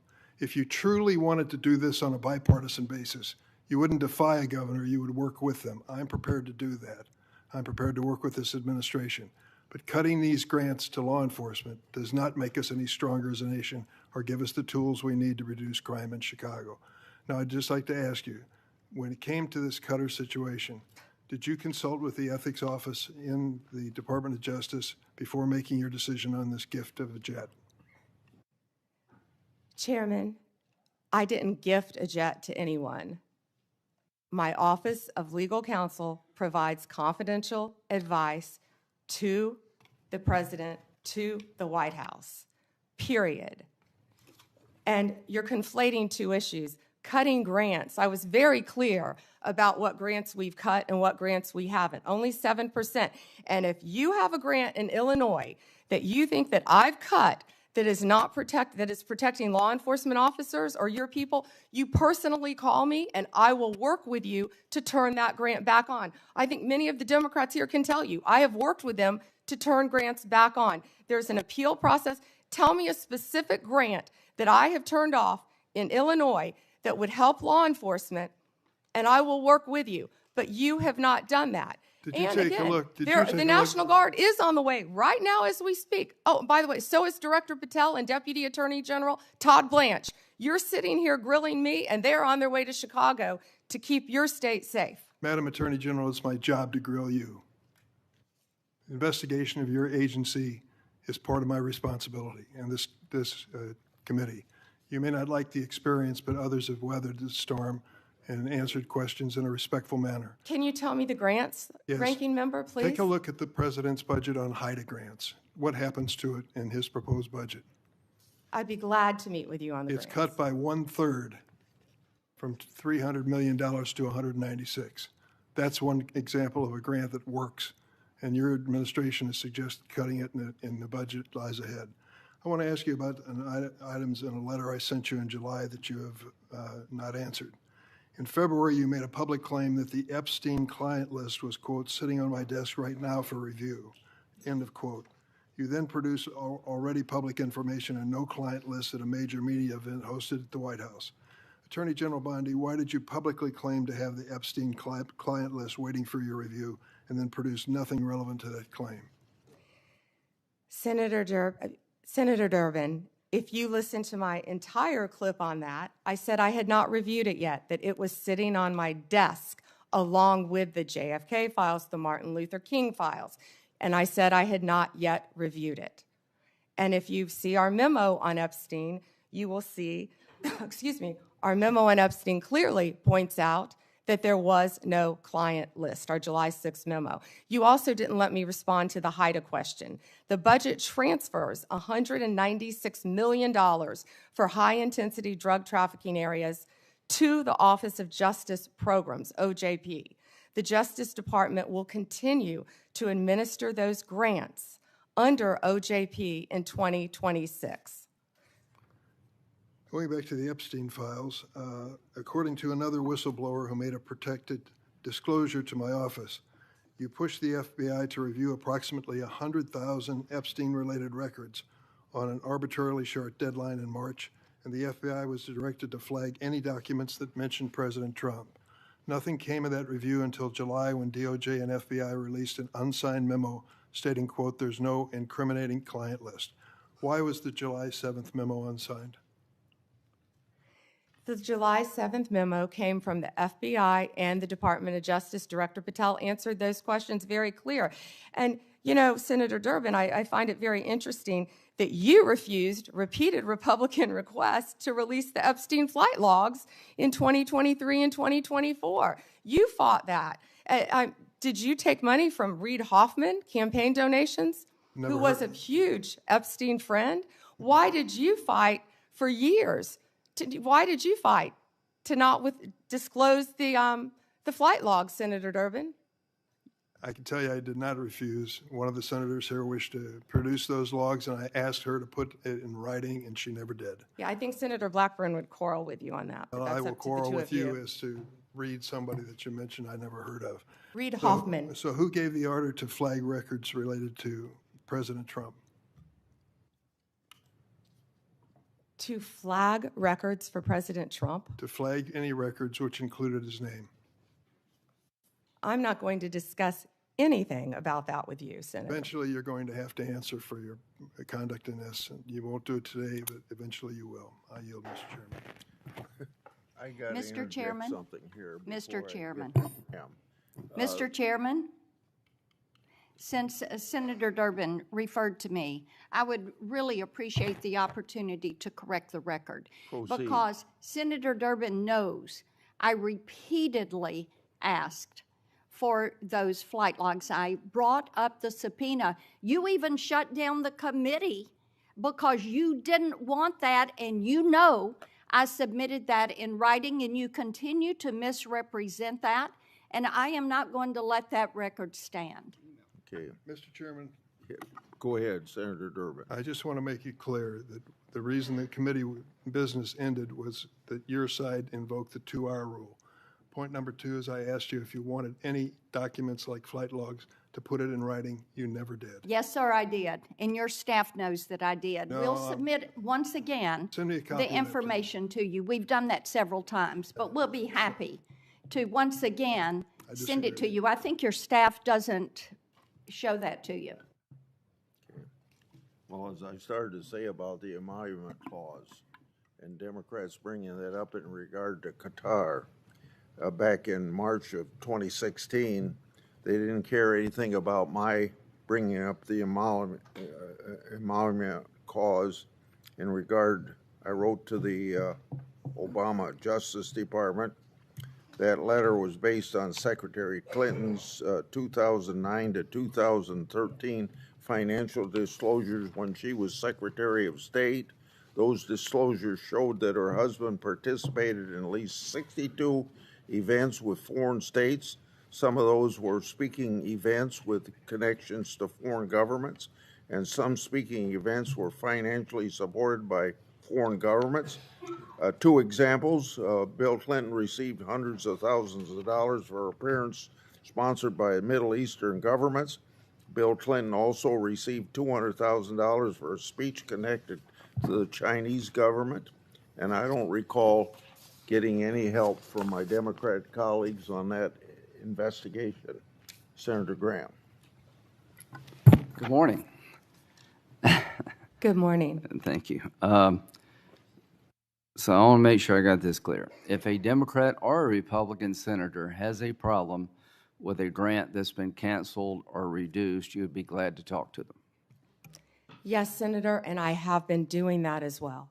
There have been Democratic members who called you, They have spoken to my office, yes, Senator. and you've tried to respond. On either side of course, if it has anything to do with law So- enforcement or victims, And that includes Senator Durbin. If he's got a problem, he can call you and you'll try to respond. absolutely. Thank you. How many illegal immigrants are in Chicago? Ooh. Does anybody know? I do, countless. What we have seen since January 20th, Senator Graham, is a 1,000% increase in violent attacks against our ICE officers. Right. But I just want to know, is there like 10 or 100,000? Does anybody know? There have been multiple, and we have made multiple arrests, of course, involving violent gangs in Chicago, throughout Illinois. Right. So the only reason I ask that is Chicago is sanctuary city. Do they help ICE deal with illegal immigration, or they're sanctuary city? Do you know? They are not cooperating, and I would ask that, I wish Senator Durbin would condemn the governor for not cooperating with our law enforcement officers. The only reason I mention this, if you're a sanctuary city, any place in the country, you're making it difficult for the rest of us. Because word gets out, if you get to a certain city, maybe Chicago being one of them, that you're home free, and that just encourages more illegal immigration. Do you deal with that? Agree with that?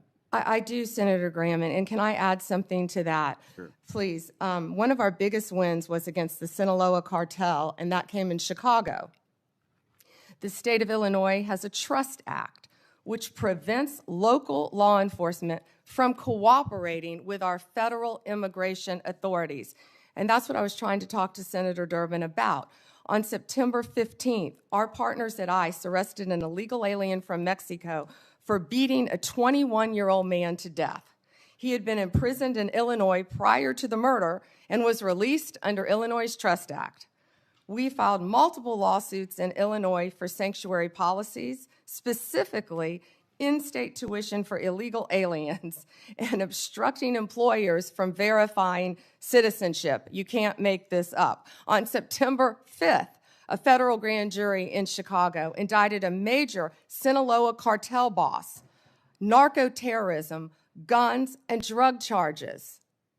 On July 11th, we announced a guilty plea for Ovidio Guzman Lopez. You may know him as the son of El Chapo, one of the worst narco-terrorists in the world.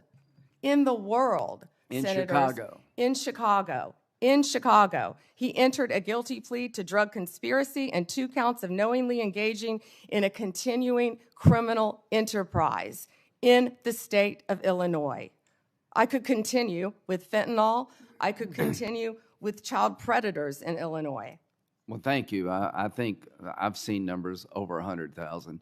So Chicago and other sanctuary cities, you're making it harder for us to deal with illegal immigration by doing what you're doing. And I am glad President Trump is trying to change those policies. And if you need the National Guard to bring order out of chaos, so be it from my point of view. Now let's get back to the topic sort of at hand here about how the law is being used politically. In September 2022, Attorney General James from New York basically said in a campaign that she would go after Trump, his business transactions, and his family with full force. November the 15th, 2022, Trump announces his candidacy for president.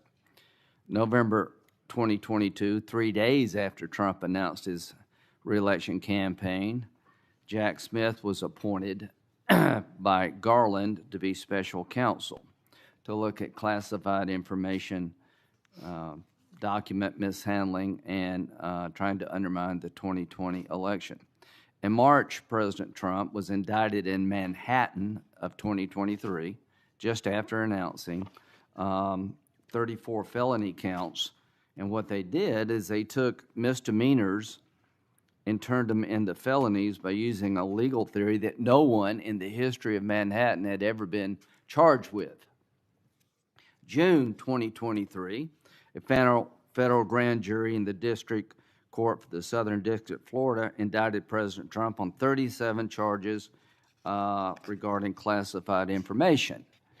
Now, all I can say is that taking a hammer to a hard drive in bleach bit apparently doesn't make the cut.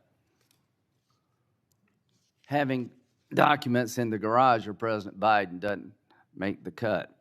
In August of 2023, he was indicted yet again regarding the 2020 election. So all I can say is that in September 27th, Jack Smith's team asked for my phone records and 7 other senators. Now that's just the 2024 election.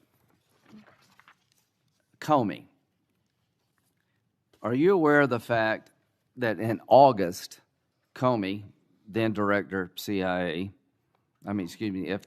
August of 2016, was in a meeting at the White House where it was discussed that by Brennan, then CIA director, that there was intelligence that maybe the Clinton campaign was trying to cook up a narrative that Trump was a Russian asset? Senator, I believe that has been reported publicly, but I cannot comment on that. Okay, well, I'm just telling you. Now, this is a campaign for president in 2016. In July, they open up Crossfire Hurricane. In August, they have a discussion in front of President Biden that there's intel that maybe this is generated by his political opponent. Nothing happened.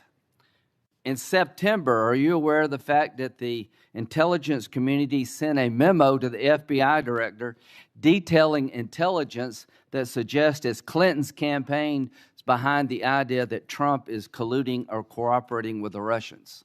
Senator, I believe that has been reported. And that was addressed to the FBI director and Mr. Strzok, this memo. Are you aware that he told this committee, I don't recall that, the FBI director? Senator, I can't discuss anything. Well, I can tell you this. What the hell would you recall? You're the sitting FBI director. There's a campaign for president going on. You've opened up an investigation believing that the Republican candidate may be a Russian asset. And now all of a sudden, less than a month later, 2 months later, you have 2 inquiries, 2 events to suggest it may be his political opponent. Did anybody in the FBI inform the FISA court or anyone else about this activity that you know of?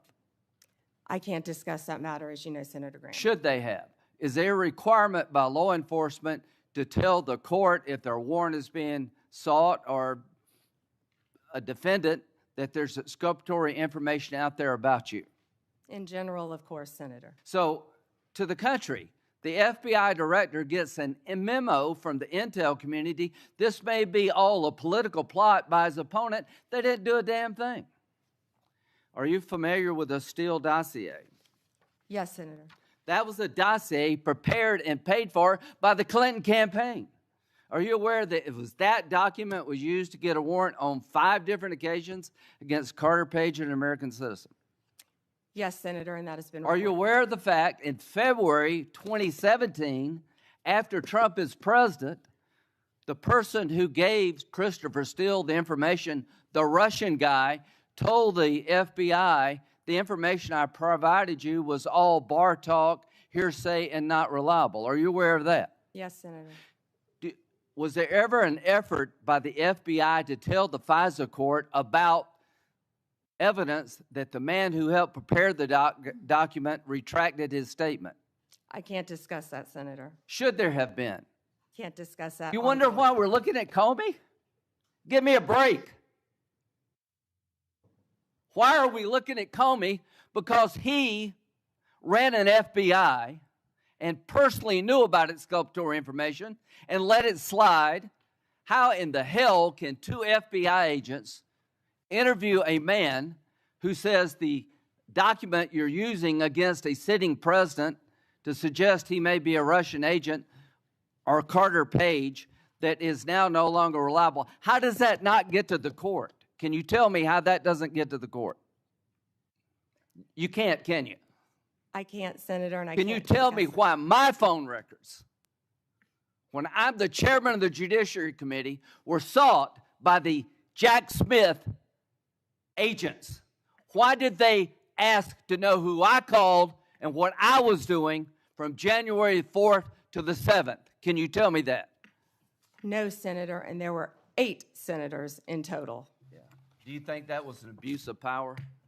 Senator, I cannot discuss whether there is or is not an ongoing investigation. If I may add one thing, they also wasted $50 million on what you just described, trying to put President Trump in jail prior to the election. Before Senator Whitehouse, I want to introduce into the record what is called the Durham Annex. The annex is a declassified appendix to John Durham's report about Crossfire Hurricane. The Durham Annex contains information exposing a reported Clinton campaign plan to falsify and tie President Trump to Russia. For years, I've fought to assemble and publicize all the facts surrounding Durham investigation, Crossfire Hurricane, and related matters. The Durham Annex was declassified as a large part because of Attorney General Bondi. Mr. Chairman, Mr. Chairman, Yeah, may I ask you a question? if I can answer it, yes. Go Thank you, ahead. Mr. Chairman. Are you going to hold a separate hearing on your whistleblower account of the FBI investigation of 8 United States senators? I think we need, my answer to your question is, I think we need to wait until we see what the FBI can report and whether it's necessary to have a hearing. Right now, I haven't ruled one out, but I haven't made a decision. And what year do you think that will happen in? I want the FBI to be a thorough investigation of it and report to us what information they can give us, and I don't know how long that'll take them. With respect, are you giving them a certain period of time? I have not given them a certain period of time. I'll discuss that matter with my staff and see if that needs to be done. Okay, if civil suits are filed against the perpetrators at the FBI, will that facilitate your investigation? Well, what's the question again? If the 8 senators who were spied upon sue the hell out of the Department of Justice and the perpetrators involved, will that facilitate their investigation and or yours? I guess what I'm getting to is I don't understand why we don't have a separate hearing. I find this breathtaking. Yeah. It's just been 24 hours since the FBI investigated on it. Please give me an opportunity to sort through all this. Fair enough. I just don't want to wait 24 years to get an answer. Yeah. We do have an active investigation going on through my staff, I want to make that very clear. Mr. Whitehouse, or Senator Whitehouse. Thank you, Chairman. Ms. Bondi, good morning. Good morning. What became of the $50,000 in cash that the FBI paid to Mr. Homan in a paper bag, evidently?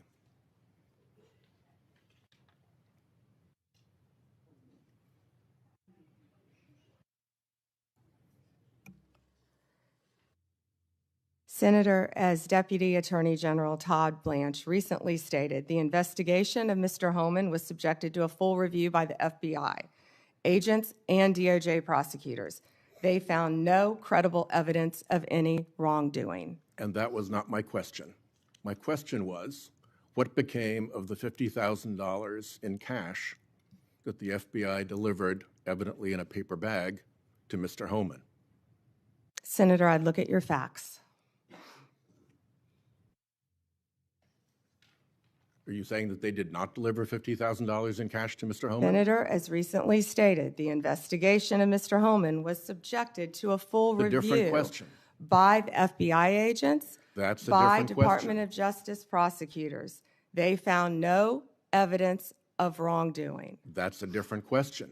What became of the $50,000? Did the FBI get it back? Mr. Whitehouse, excuse me, Senator Whitehouse, you're welcome to talk to the FBI. The report to you, can't you answer this question? Senator Whitehouse, you're welcome to discuss this with Director Patel. Did Homan keep the $50,000? As Deputy Attorney General Todd Blanche recently stated, the investigation of Mr. Never mind. Homan I can was see I'm not going to get a straight full answer from you review to a very simple by question. the FBI agents and the DOJ. They you found know- no credible evidence of wrongdoing. You know, you're very concerned about money and people taking money, and Do you you rail know- against wait a dark second, money. wait a second, wait a Yet you second, work with dark wait a money second. groups all the time, Senator Wait a Whitehouse. second. Did you know whether or not in that investigation they looked at whether the 2024 $50,000 payment to Mr. Homan was declared by him on his tax returns? Senator, I would be more concerned if I were you when you talk about corruption and money that when you pushed for legislation that would subsidize your wife's company.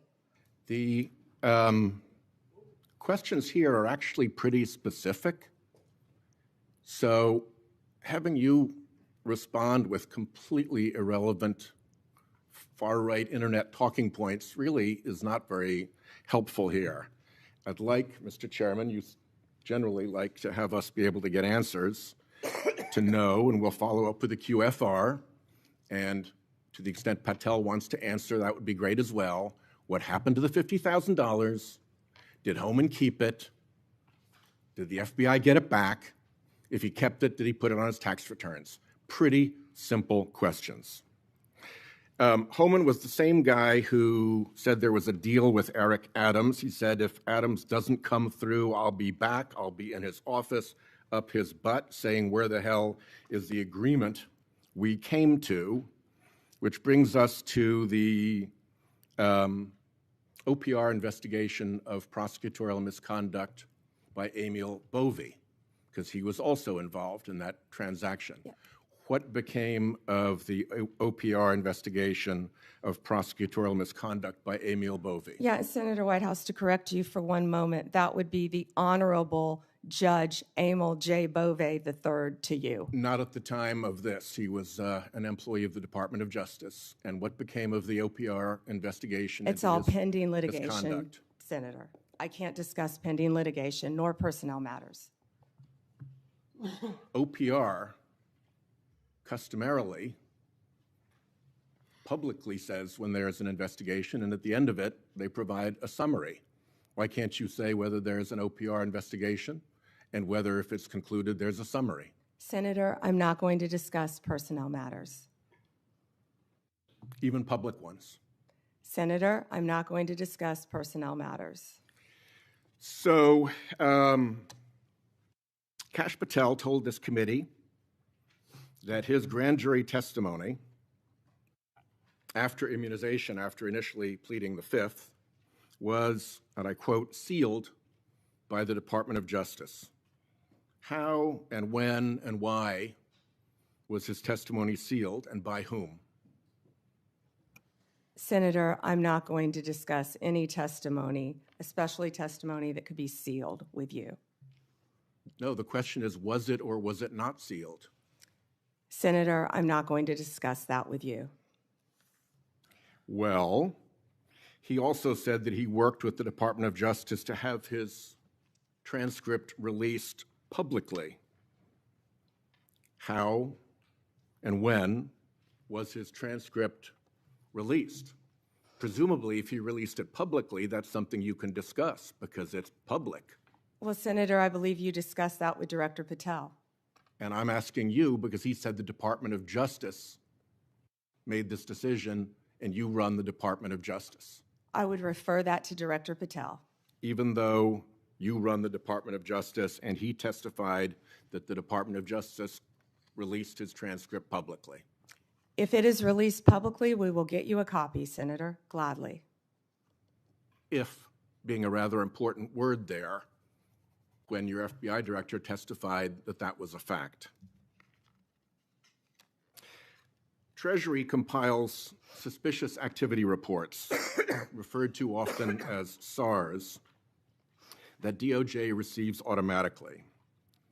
Hundreds related to accounts of Jeffrey Epstein. How many of those Treasury SARs did you or Director Patel investigate?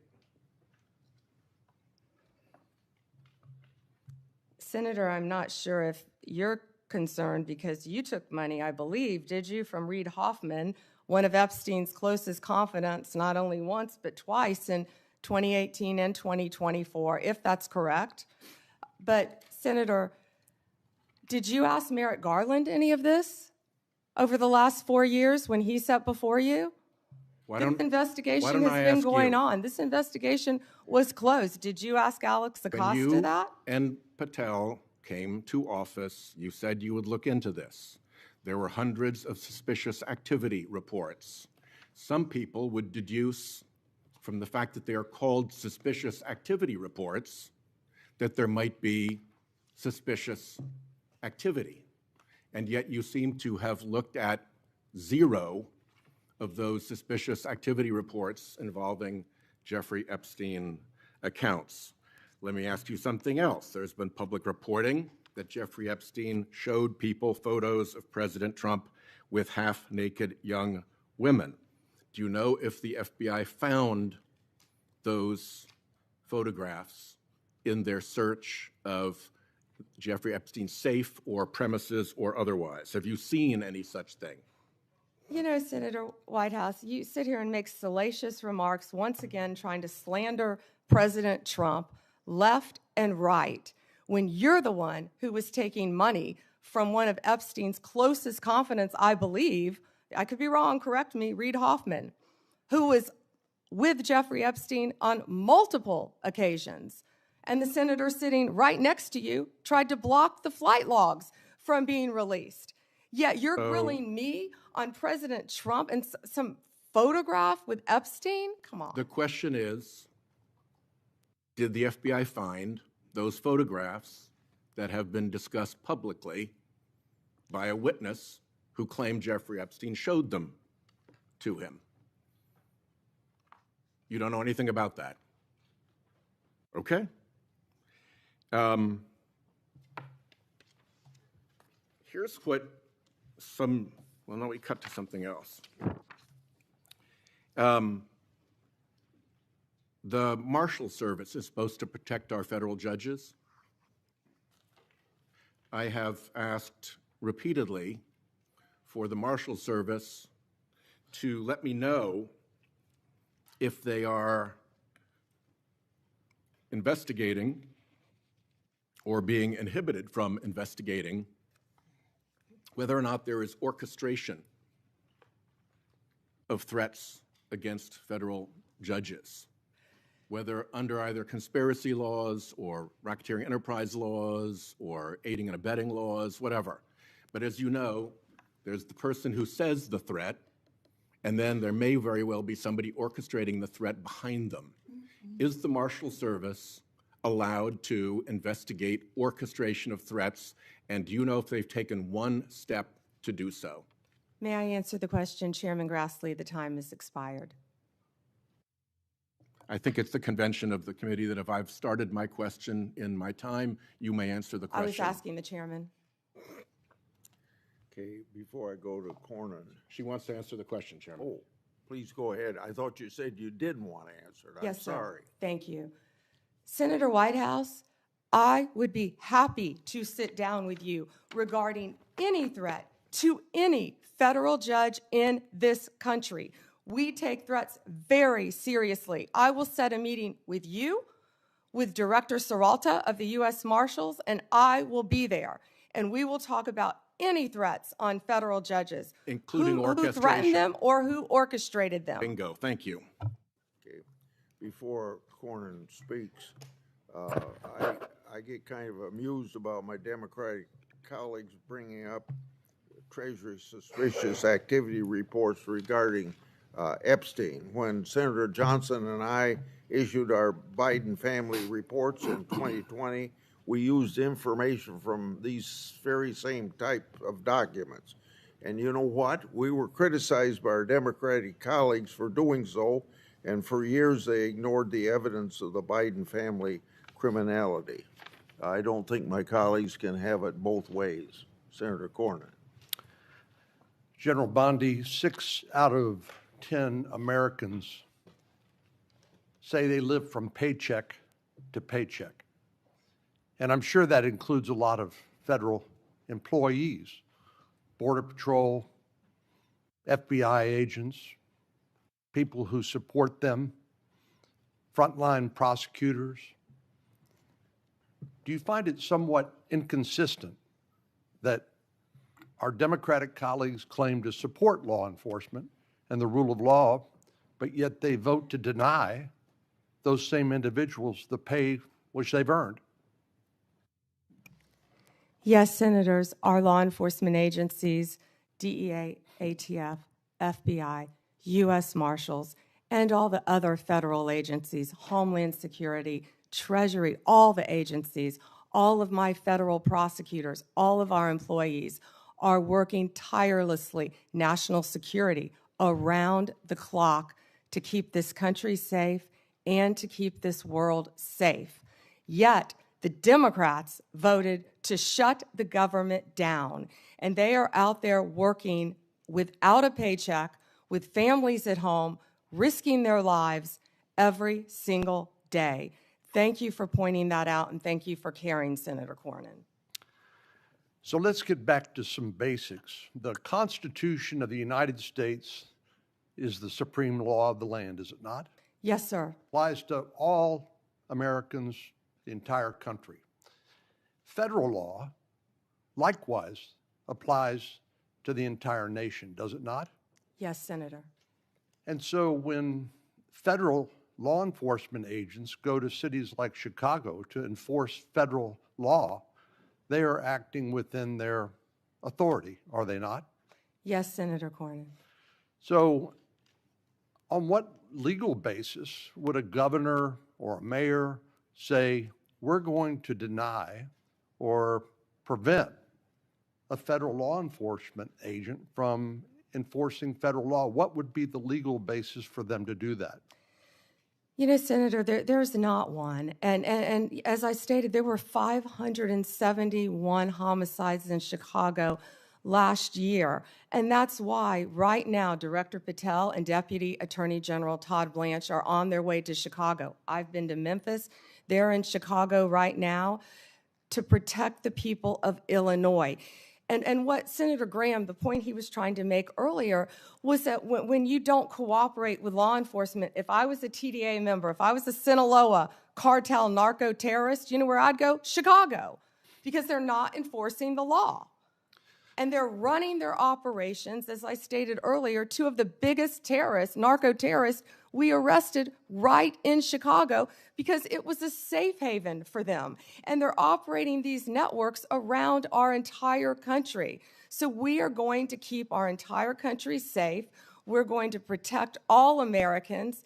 If these senators aren't going to vote to open our government, to let these people, our people, work with paychecks, they're going to do it anyway, whether or not the locals are cooperating with them. We're going to be there protecting all Americans in this country. Senator Cornyn. I find it, the comparison between the nation's, Washington, D.C., here in the nation's capital, where the mayor has welcomed the federal law enforcement agents, which as I travel around the city, are providing a level of deterrence against crime that I have not seen before. And Washington, D.C. happens to be one of the most dangerous metropolitan areas in the country.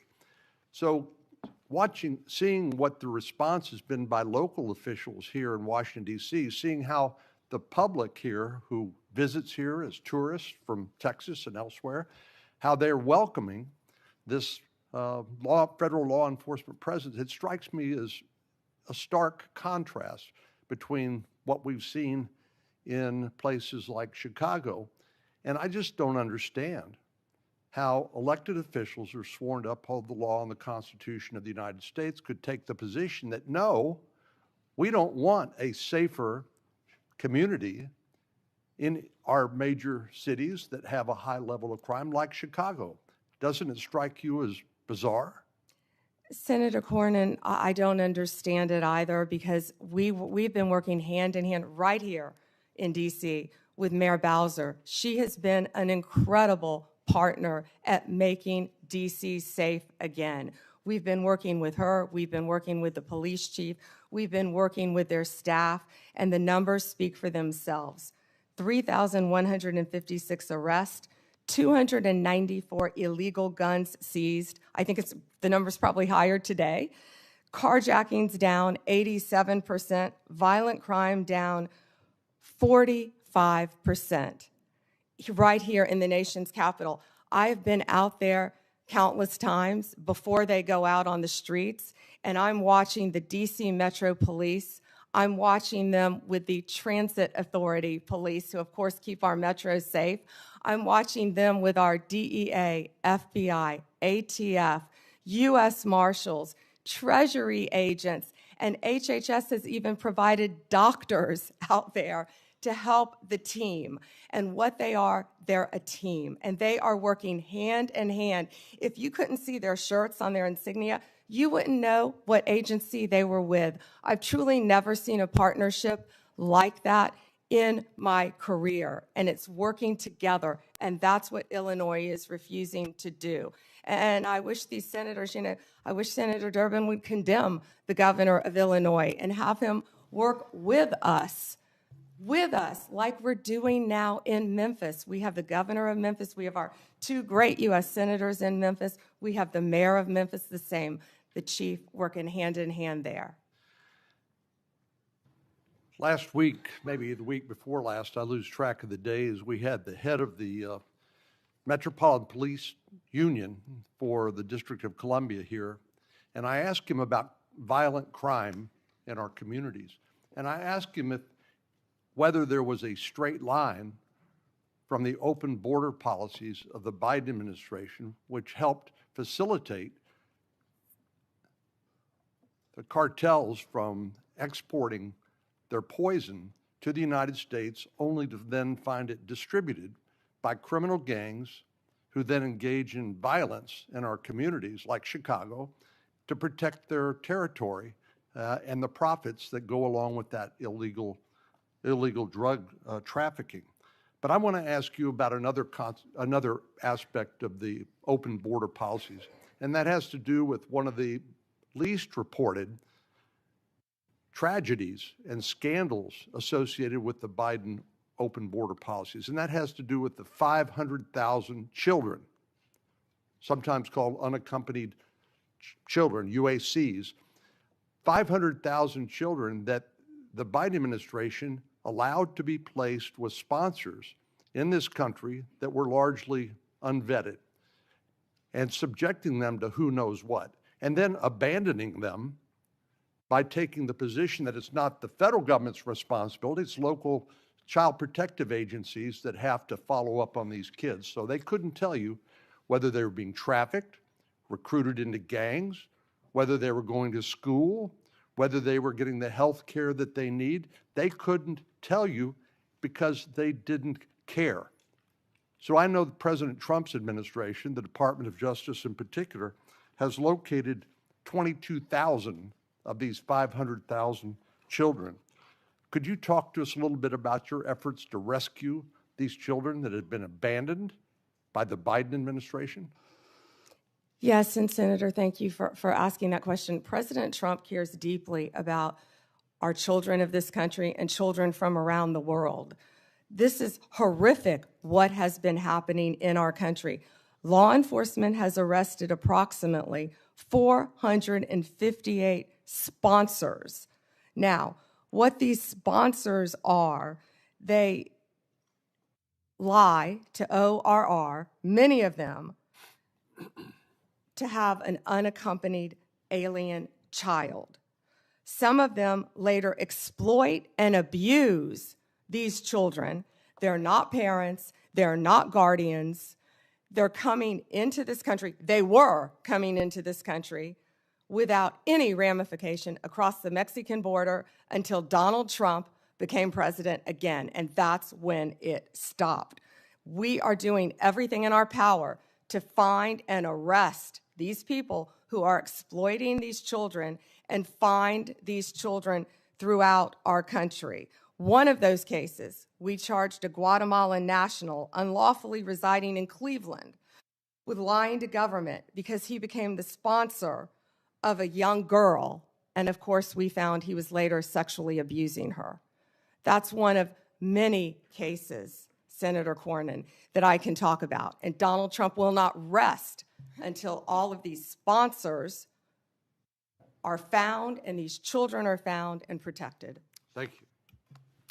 Senator Klobuchar, you're recognized. Thank you. Attorney General Bondi, good morning. I'm going to start on a different subject. Good morning. On behalf of families in my state.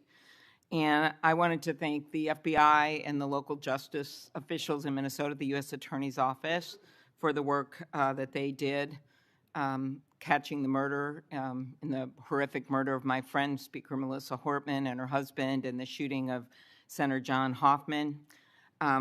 Just last month, my state was again shaken to its core when a mass shooter attacked Annunciation Catholic Church in Minnesota, shooting through the stained glass windows, injuring 21 people, including 18 kids, killing little Fletcher, little Harper, an 8 and a 10-year-old, murdering them when they're in mass praying, 12-year-olds protecting 8-year-olds. I know we've spoken about these tragedies, and we both agree that this kind of violence, whether in Minnesota or at a Mormon church in Michigan or the assassination of Charlie Kirk, has no place in our politics or in our democracy. In 2018, after the Parkland shooting, you were Attorney General, and there was a bill called the Marjorie Stoneman Douglas High School Public Safety Act. And the bill banned bump stocks, enacted red flag laws, and raised the minimum age to purchase a firearm in Florida from 18 to 21. And you actually defended the law in court from a challenge from the NRA. And we know that I'm in favor of an assault weapon ban, period. I look at these bills and I think, does this hurt my Uncle Dick in the deer stand? We have a proud tradition of hunting in Minnesota. I don't think they do. But as I talked to Director Patel, and he told me in the chair you are sitting in right now, that assault weapon bans could prevent future attacks. I talked to him about better background checks, about red flag laws, and then that perhaps we could find common ground on what actually happened in Florida, which would be to at least change the minimum age for purchasing assault weapon, because we've got 18 to 20-year-olds commit gun homicides at over triple the rate of adults 21 years and over, even though that wouldn't helped in Annunciation Church because he was a few years older. She was a few years older. But as you know, the shooter at Parkland was 19 years old. And the shooters in Buffalo and Uvalde were both 18 years old. So given your efforts in Florida, do you agree that at least raising the age for purchasing assault weapons could reduce the number of these shootings? Senator, first, that's pending litigation, and I can't discuss that at all. The 21 is pending litigation. I cannot discuss that. In Florida? But if I could go back I really the didn't know 21 this. age is pending litigation. I can't discuss that. But Senator, back to what you said about what happened in Minnesota, there is no place for that. And I believe I spoke to you after that. Horrific, those murders. And I'm so sorry that happened. And all of my federal agencies were partnering with state agencies, working hand in hand in Minnesota. What I can tell you about the Second Amendment is this is the most pro-Second Amendment DOJ in American history, as you know. But we want to keep guns, as you said, where they should be, in the hands of law-abiding American citizens, while keeping them out of the hands of criminals and gangs. Since January 20th, the ATF and FBI have seized more than 30,000 illegal guns. I have 10 minutes. 30,000. You have Senator given these Klobuchar. statistics, and I truly appreciate those statistics. But what I was just trying to get at was something where maybe we could find common ground on a bill that you actually defended in court in a state, which Director Patel seemed open to, and that was looking at could we at least raise the age to 21 of the purchase of an assault weapon federally while states look at banning these weapons overall, given these little babies that this gun is used to kill. So we can talk about it later, but that was my question, and you don't want to answer it. No, it's pending litigation, Senator. Okay, but your views on this is not pending litigation. So I want to get to the independence of the Justice Department. At your nomination hearing, I specifically asked you to provide assurance to every member of this committee that the Justice Department will only follow the facts and the law, and the White House will play no role in the cases investigated or brought. You stated in response, this was you, politics will not play a part in my decisions. And you also said the Justice Department must be independent and must act independently. Do you believe that you have upheld that commitment? I absolutely have upheld that commitment, Senator. I pledged that I would end the weaponization also of the Justice Department, and that America would once again have a one-tier system of justice for all. And that is what we are doing in this country. We saw this with the president directing an investigation prosecution of Chris Krebs, the former head of cybersecurity, Lisa Cook, who is a current governor of the Federal Reserve, Director Comey. And the president, and I know you have said that you will not discuss discussions you've had with the president about Comey. Is that correct? That you won't testify here about that? Because I was going to ask you if you received advice, instruction, or request from anyone at the White House to direct the department to engage in any investigations, prosecutorial actions, including decisions not to investigate or prosecute anyone. I'm not going to discuss any conversations. But then how about the Truth Social post on September 20th, 2025, in which the president said, we can't delay any longer, Pam, using your name, not bringing criminal charges, are killing our reputation, his words, and credibility. And then goes on to tell you to prosecute a member of this committee, to prosecute the Attorney General of New York, and to prosecute James Comey. Do you consider that a directive to the Justice Department? Senator Klobuchar, President Trump is the most transparent president in American history, and I don't think he said anything that he hasn't said for years. Okay, it has been reported that you initially pushed back against requests by senior Trump administration officials to push out or fire the acting U.S. Attorney in Virginia, Eric Siebert, who's a conservative Republican, who made the decision that the evidence was not there to prosecute Comey. What made you change your opinion? I am not going to discuss personnel decisions. Okay.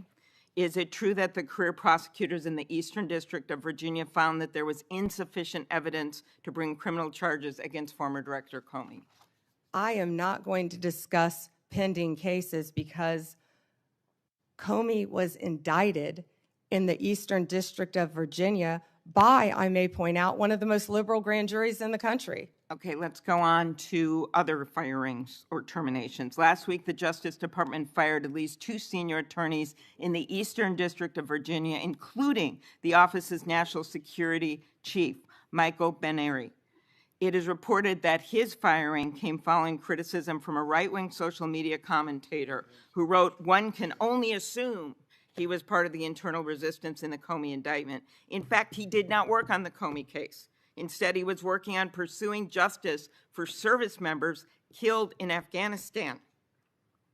How does firing a 20-year national security prosecutor enhance public safety? Senator Klobuchar, I'm not going to discuss personnel decisions, but the personnel issue that I'm having right now is that all of my agents, all of my lawyers are working. My agents are on the street working without a paycheck because your party voted to shut down the federal government. Unfortunately, the House isn't even back here. They're 18 days off the job to even meet with us to come up with a resolution that we would like to discuss with them about saving people's health care. Let's move on to the Antitrust Division. Did you authorize your Chief of Staff to overrule top officials in the Antitrust Division to settle the challenge to the Hewlett-Packard Enterprises Juniper Networks merger? Senator Gail Slater runs my antitrust unit, and she is doing an excellent job on many, many cases.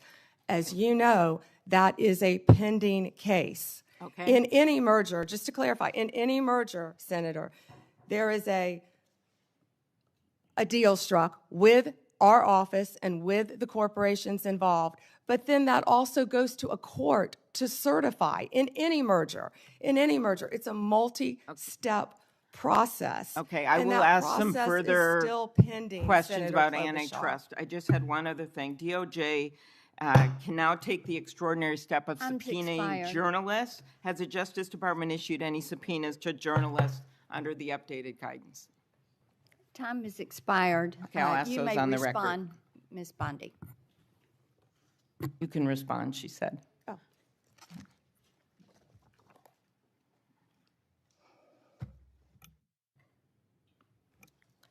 Senator, my office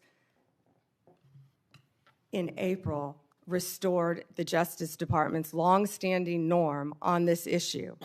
It was AG Garland who had deviated on the media investigations policy, allowing self-identified journalists using this self-serving status as a shield against being held accountable for endangering our nation's security. We have taken that policy back to the norm, and I can't comment on whether we have or have not, or do not have pending investigations. Time Senator is Klobuchar. expired. Senator Lee, you're recognized. Attorney General Bondi, thank you for being here today, and thanks for your service as Attorney General of the United States. I want to start by thanking you for acknowledging a moment ago the importance of protecting the rights of the law-abiding. In a country where there are hundreds of millions of guns, one of the most alarming, not to mention unconstitutional things the government could do is to disarm the law-abiding. It would be unfair, it would be fatal to many, it would be contrary to our constitutional system. And I appreciate you standing up for that. I'm also grateful for you standing up for Gail Slater, the Assistant Attorney General over the Antitrust Division. I have full confidence in her, and I can tell you do as well. More broadly, Attorney General Bondi, through your leadership, you've returned the Department of Justice to its core mission. And its core mission, of course, involves protecting the American people, upholding the law, upholding the Constitution, and making sure that justice in our system is applied even-handedly, fairly, consistently, as the law requires, without fear, favor, or political bias making those decisions. With you as Attorney General at the helm of this great department, the Department of Justice has strengthened its efforts to secure our borders, against what has been an unprecedented influx of illegal immigration. It's disrupted sophisticated networks of criminals, including people who profit immensely and have profited over the last 5 years, roughly, from a massive human trafficking and drug smuggling operation. And it also just demonstrated an unwavering commitment to the safety of American citizens. Your work has sent a clear message to criminal organizations and to criminally minded people everywhere, foreign and domestic. The rule of law in the United States will be enforced, and those who prey on the vulnerable will face especially swift and unpleasant consequences. I'd also like to commend you and FBI Director Kash Patel, Deputy Director Dan Bongino for your collaboration with state and local law enforcement in my home state of Utah in assisting with the prompt apprehension of the shooter in the tragic assassination of Charlie Kirk just a few weeks ago at Utah Valley University. Your leadership has helped reaffirm that the Department of Justice exists to preserve the rule of law, to protect the peace, the safety of the American people, and ensure that our constitutional republic endures for many generations to come.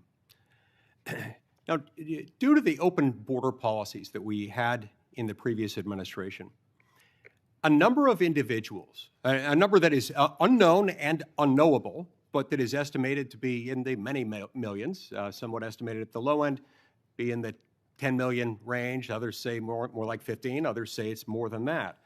But this unknown and unknowable number of individuals came across our border illegally.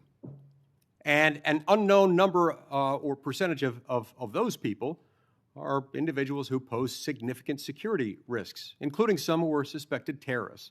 They were all allowed to enter the United States without proper vetting, in many cases without any vetting at all. What progress have you made so far, Attorney General Bondi, in solving some of those issues related to the illegal immigration of an estimated 10, 15 million, maybe more, over the last 4 years? Senator Lee, we are working hand in hand with Kristi Noem, of course, the Director of Homeland Security. She has been doing an incredible job. All of our agencies are working in partnership with them at the direction of President Trump. He ran on the promise of making America safe and closing our borders, and that's what he did on day one. He has also declared many of these transnational gangs as terrorist organizations, which is exactly what they are. They have been coming into our country from Mexico, from Venezuela, from other countries. They have been setting up shop right in our country. They are narco-terrorists, and it is going to stop, and it is stopping under his watch. Our task forces are working hand in hand with Homeland Security. Director Patel, Deputy Director Bongino have been going nonstop to make America safe again. That's not just a slogan. That's protecting everyone in this room. That's what we're doing as a country. We don't care if you live in Chicago. We don't care if you live in Florida. We don't care if you live in Utah. President Trump wants everyone to be safe, including right here in Washington, D.C., and that's what he's been doing. Not only that, Senator Lee, the surge, I'm sorry about my voice, the surge of drugs in this country has been horrific over the last 4 years. DEA they have seized 4,500 kilos of fentanyl powder and 50 million fentanyl pills, which I said earlier represents 370 million deadly doses of fentanyl. These transnational gangs, it's all about drugs and money, and they are destroying our country. They are destroying our children, and a lot of this fentanyl, as we know, is made, the precursors in China. They're coming in our country through Mexico and now other places, and under Donald Trump, it's going to stop because he has secured our borders, Senator Lee. And we're very grateful for that effort. It's interesting to note, moreover, that under the leadership of your predecessor, the Department of Justice, the FBI, and others who routinely appear before this committee, when asked about the human smuggling operation going on across our southern border, routinely denied that fentanyl was coming in significant quantities through the human trafficking operation. They stated, never with any evidence, never with any ability to back it up, to prove this was the case, that these things were coming across the points of entry through vehicles, through trucks, and otherwise. We know that not to be true, and we appreciate your work in exposing that. Now, in recent months, going along with this law enforcement effort, there's been a disturbing trend. It's a disturbing trend that seems to be on the increase in recent days and weeks. That is a rise of violence directed at federal law enforcement officers engaged in immigration-related arrests, including direct physical threats, organized riots outside of detention facilities, and most tragically, of late, a fatal shooting targeting an ICE facility in Dallas. Then just yesterday, it was reported that a cartel member in Chicago put a bounty, that's right, a bounty, out there offering $2,000 on information about any ICE officer and $10,000 for those who kill an ICE officer. Now, keep in mind, this information is not for kicks and giggles.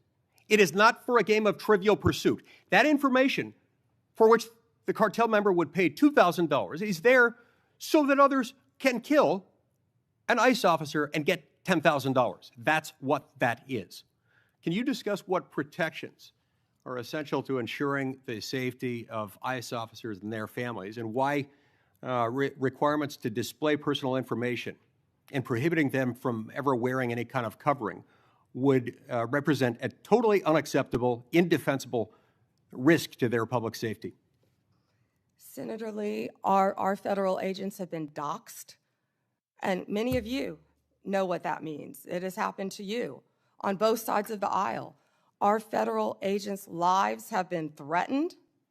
We spoke with Apple and Google to get the ICE Block app taken down. That was reckless and criminal in that people were posting where ICE officers lived. We worked with both Apple and Google to take that down. It's stunning, I would add here, that it took as much work as it did by you to get them to take that down. Remember, in the days following January 6th, they took down all kinds of things, including a social media app called Parler, based on very thin evidence that was later largely rebutted, suggesting that people had been manipulating Parler in order to plan the January 6th attack. That wasn't true, and they took it down. I'm glad they have taken this Block ICE app down, but it's a shame that it took as long as it did, and as much work on your part to get them to take it down. I will tell you they were cooperative, and to correct myself, it was where they were going, the jobs they were doing. And that's what's been happening, because hundreds of organized rioters, Senator Lee, are showing up where our ICE officers are. And as you know, they have fireworks, they have gas masks. You know, they don't want our officers to be protected with their identity, yet they're wearing gas masks, they're wearing goggles, and they're So it's okay for them cars. to be safe. It's okay for Antifa to be safe. It's okay for those doing the bidding of international violent drug cartels to be safe. But heaven forbid, our ICE officers should be safe. Thank you, Senator Lee. Time has expired. Senator Coons, you're recognized. Thank you, Senator Blackburn, and thank you to the committee for holding this oversight hearing. And Attorney General Bondi, thank you for your service and for being with us. I want to start with an area where I think we have a lot to agree on. In May, your Bureau of Prisons issued a directive to expand the availability of home confinement. The directive said it was rooted in the principle of smart, fair criminal justice reform, and explained that smart reform and public safety can go hand in hand, and that second chances are not just possible, they're necessary for a justice system worthy of the American people. There's more to do to implement this directive, but I appreciated the BOP's recognition of these principles. Could you briefly speak further about the work BOP Director Marshall and Deputy Director Smith, himself a former inmate, are doing with regard to reform, and what opportunities you see for us to do more? Thank you, Senator Coons. And you have been a champion of that, and we believe in second chances. As a career prosecutor, I know that most people, even violent criminals, are going to be locked up and then they're going to be released. And that's why we need everyone to be a productive member of society. I believe in halfway houses, and that's part of what the First Step Act did. It gives people a second chance at life, and that's what Billy Marshall and Josh Smith have been doing, working hand in hand at the Bureau of Prisons. I talk to them constantly, and they are working so hard. In fact, they inherited a dysfunctional and neglected agency, and they are taking, despite more than $450 million being appropriated between 2019 and 2024, we found that funds had been diverted away from the Department of the Prisons, the Bureau of Prisons. And so they are doing everything to create more halfway houses and to give inmates everything they need to be successful upon release, but also by keeping America safe. And I just learned from Billy Marshall, we just made an incredible case that someone, I believe the case was in Texas, one of our federal prisons, no one was monitoring this. And there was someone who was caught with a drone dropping off recently cell phones, Yep. paraphernalia, Let me follow up on that point, if I might, Attorney many General. things that could cause violence within our prisons and allow criminal cartel networks to function within our federal prisons. And that's what a lot of this money is going for, to make our prisons safe within and so these criminals cannot function while they are in prison. But one good thing I can also add is we have given inmates, I think we've over doubled the amount of minutes they can have on their phones so they can talk to their family members, because we believe that is important. One of the challenges federal probation officers face is massive caseloads. And I am about to introduce, hopefully reintroduce soon, a bill with Senator Lee that would improve our federal supervised release system by focusing resources on those who really need to be supervised and providing incentives to reduce oversight of those who've really made progress and who've changed the direction of their lives. It is broadly supported by law enforcement and a variety of policy groups, and I'd love to work with you on that, Madam Attorney General. Yeah, Senator, can I just add, because I just got the numbers. So what we have is $8.7 billion for the Bureau of Prisons, and what that does is it adds 587 correctional officers to help with the things that we just discussed. $95 million for new hires. We have to recruit and we have to retain. We know that's a really tough job to be a corrections officer, and that's why Josh Smith is such a valuable part of that team with Billy Marshall. And I would welcome working with you on that. And President Trump is the one who signed the First Step Act because he believes in second chances. We all do. Thank you, Senator Coons, for that question. One of the things I have been concerned, even upset about, is how early in this administration, at the behest of DOJ, the department cut hundreds of grants totaling hundreds of millions of dollars, many of which serve critical public safety needs, supporting victims, assisting with reentry, violence prevention, including in my own home state. This was literally defunding the police. And I have some concerns about how DOJ is putting at risk public safety by assigning thousands of agents and prosecutors away from drugs, firearms, corruption, violent crime to help ICE arrest people without criminal records. You've indicated a willingness to review any grant that a member of Congress has concerns about, and noted a number of them have been restored on appeal. And I appreciate that willingness to admit some misjudgments or mistakes in some of the many grants that were canceled. But can you assure us this process is going to be fixed going forward so better decisions are made at the start and not just after appeals? And can you assure us that we are not leaving doors wide open for crime and criminality in our communities and over-focusing on arrest and deportation of those without criminal records? Yes, Senator, thank you for that question. And as I said earlier, we are reviewing all the grants, and I believe we have, turned some back on for senators who have called. It doesn't matter what state you're from, if it's a law enforcement grant, if it's protecting victims, let us know and we will work with you. And I'm not sure if we have done any in your state yet, but I would be happy to work with you on that. What I can tell you is there have been, out of the 5,800 discretionary grants that were reviewed, only 376 around the country, 7% were terminated. 225 of the grant recipients have appealed that termination. And so far, we've turned back on 18 of those. 17 appeals have been denied, and the rest are being actively reviewed. If any of you know of any of those that you believe should be turned back on, call me. We don't want to jeopardize anything that's hurting. Please do. And Senator, to go to what you said about the FBI and my federal agencies and being pulled to work on immigration cases, they're working hand in hand because we believe that, you know, we have ICE officers out there, as we just discussed. I don't want to repeat that, who are being harmed. We're going to work with them, and I've directed all of my law enforcement agencies to work with ICE to make sure they're safe in Chicago, to make sure they're safe in Memphis, to make sure they're safe right here in Washington, D.C., but also at President Trump's direction. We are not stopping the core function of what we're doing, and that is fighting violent crime. And I think Director Patel made that very clear with all of the arrests that our FBI have been making on violent criminals. And, you know, there's so much that we can't talk about here, but if any of you are on the Intel Committee, you know we are fighting terrorists around this country every single day. Our lawyers are shut down right now. They're not getting paid, but crime is not stopping. They are working around the clock to not only keep our country safe, Senator, but to keep our world safe. And Madam Attorney General, I think all of us hate that there's a shutdown and its impact on the federal workforce, and are working to find a way out of this shutdown, but one that will also restore cuts to health care. We could spend a lot of time on that, but let's focus on, if I could, two more questions related to your service as the Attorney General.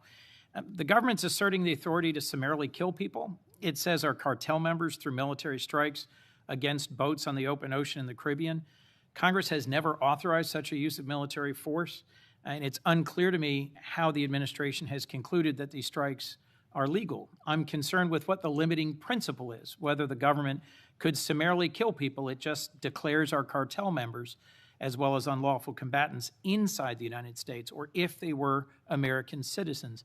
This isn't about defending cartels, and these aren't hypothetical questions. President Trump assembled military leaders and said they would be needed to fight the enemy from within and to train in cities in the United States that he describes as chaotic and violent. Due process is the cornerstone of our Constitution. I'm deeply concerned about the authority our president seems to be asserting to summarily kill people suspected of criminal activity outside the law. As the chief lawyer for our federal government, you have a unique responsibility to ensure maintenance of our constitutional standards. How did you conclude that these strikes on ships or boats in the open ocean are legal? Senator Coons, I'm not going to discuss any legal advice that my department may or may not have given or issued at the direction of the president on this matter. Regarding Venezuela, what I can tell you is Maduro is a narco-terrorist, and I announced $50 million reward for his capture to bring him to this country to face charges. He is currently under indictment in our country. Drugs coming from Venezuela are killing our children at record levels. And members of this committee are as passionate as you at protecting our families and our communities from fentanyl, but we also need to protect our sailors on the high seas who are conducting freedom of navigation operations in the South China Sea from just an abject violation of international norms and standards about how we interdict ships on the high seas.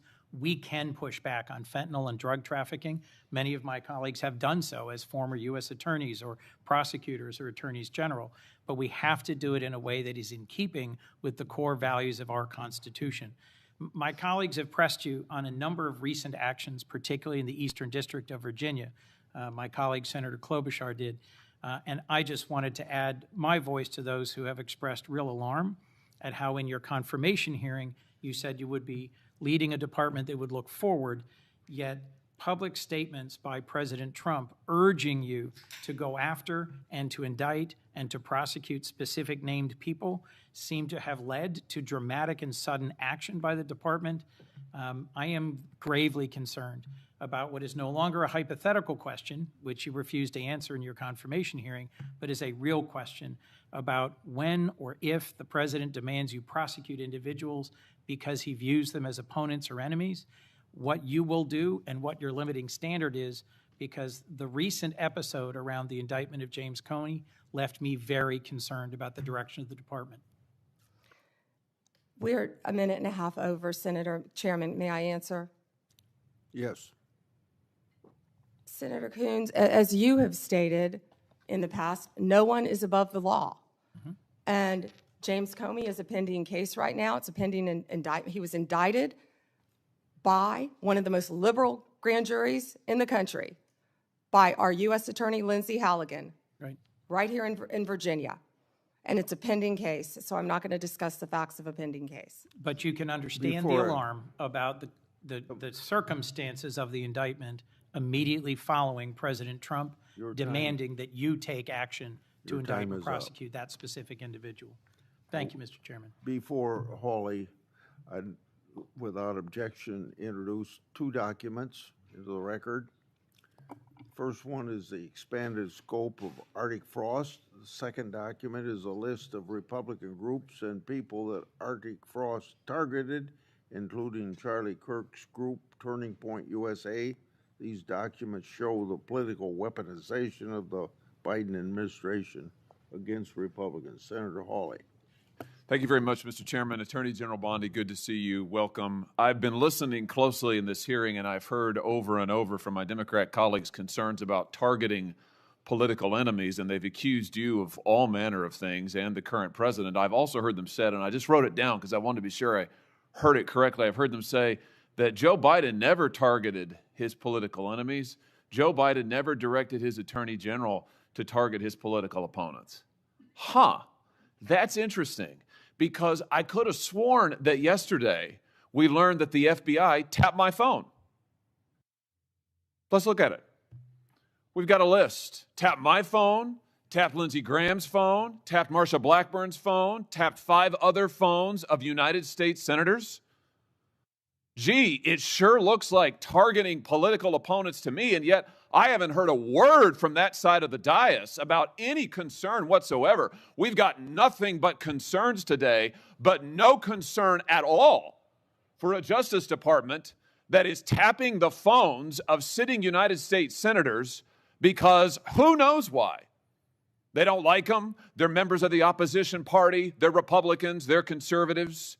You've seen this document, Attorney General Bondi. What was going on here? Who ordered this? Who ordered the tapping of the phones of United States senators? Senator Hawley, I cannot discuss the details of that right now for very good reason. You're going to do a thorough investigation into this, I trust. Is that correct? We will be looking at all aspects of this, and I have talked to Director Patel at length about And this. you're going to figure out who was involved in this, who signed off on it, who knew about it. You're going to get to the bottom of all of it. Is it correct? Yes, and I've spoken to Director Patel about it, and he is committed to doing this. Well, I can tell you, we already know many of the details. We already know that this was ordered by the special prosecutor, Jack Smith, who reported directly to the Attorney General of the United States, Merrick Garland. And we know that Jack Smith was on his witch hunt because he was directed to do so by the President of the United States, Joe Biden. Let's just remember.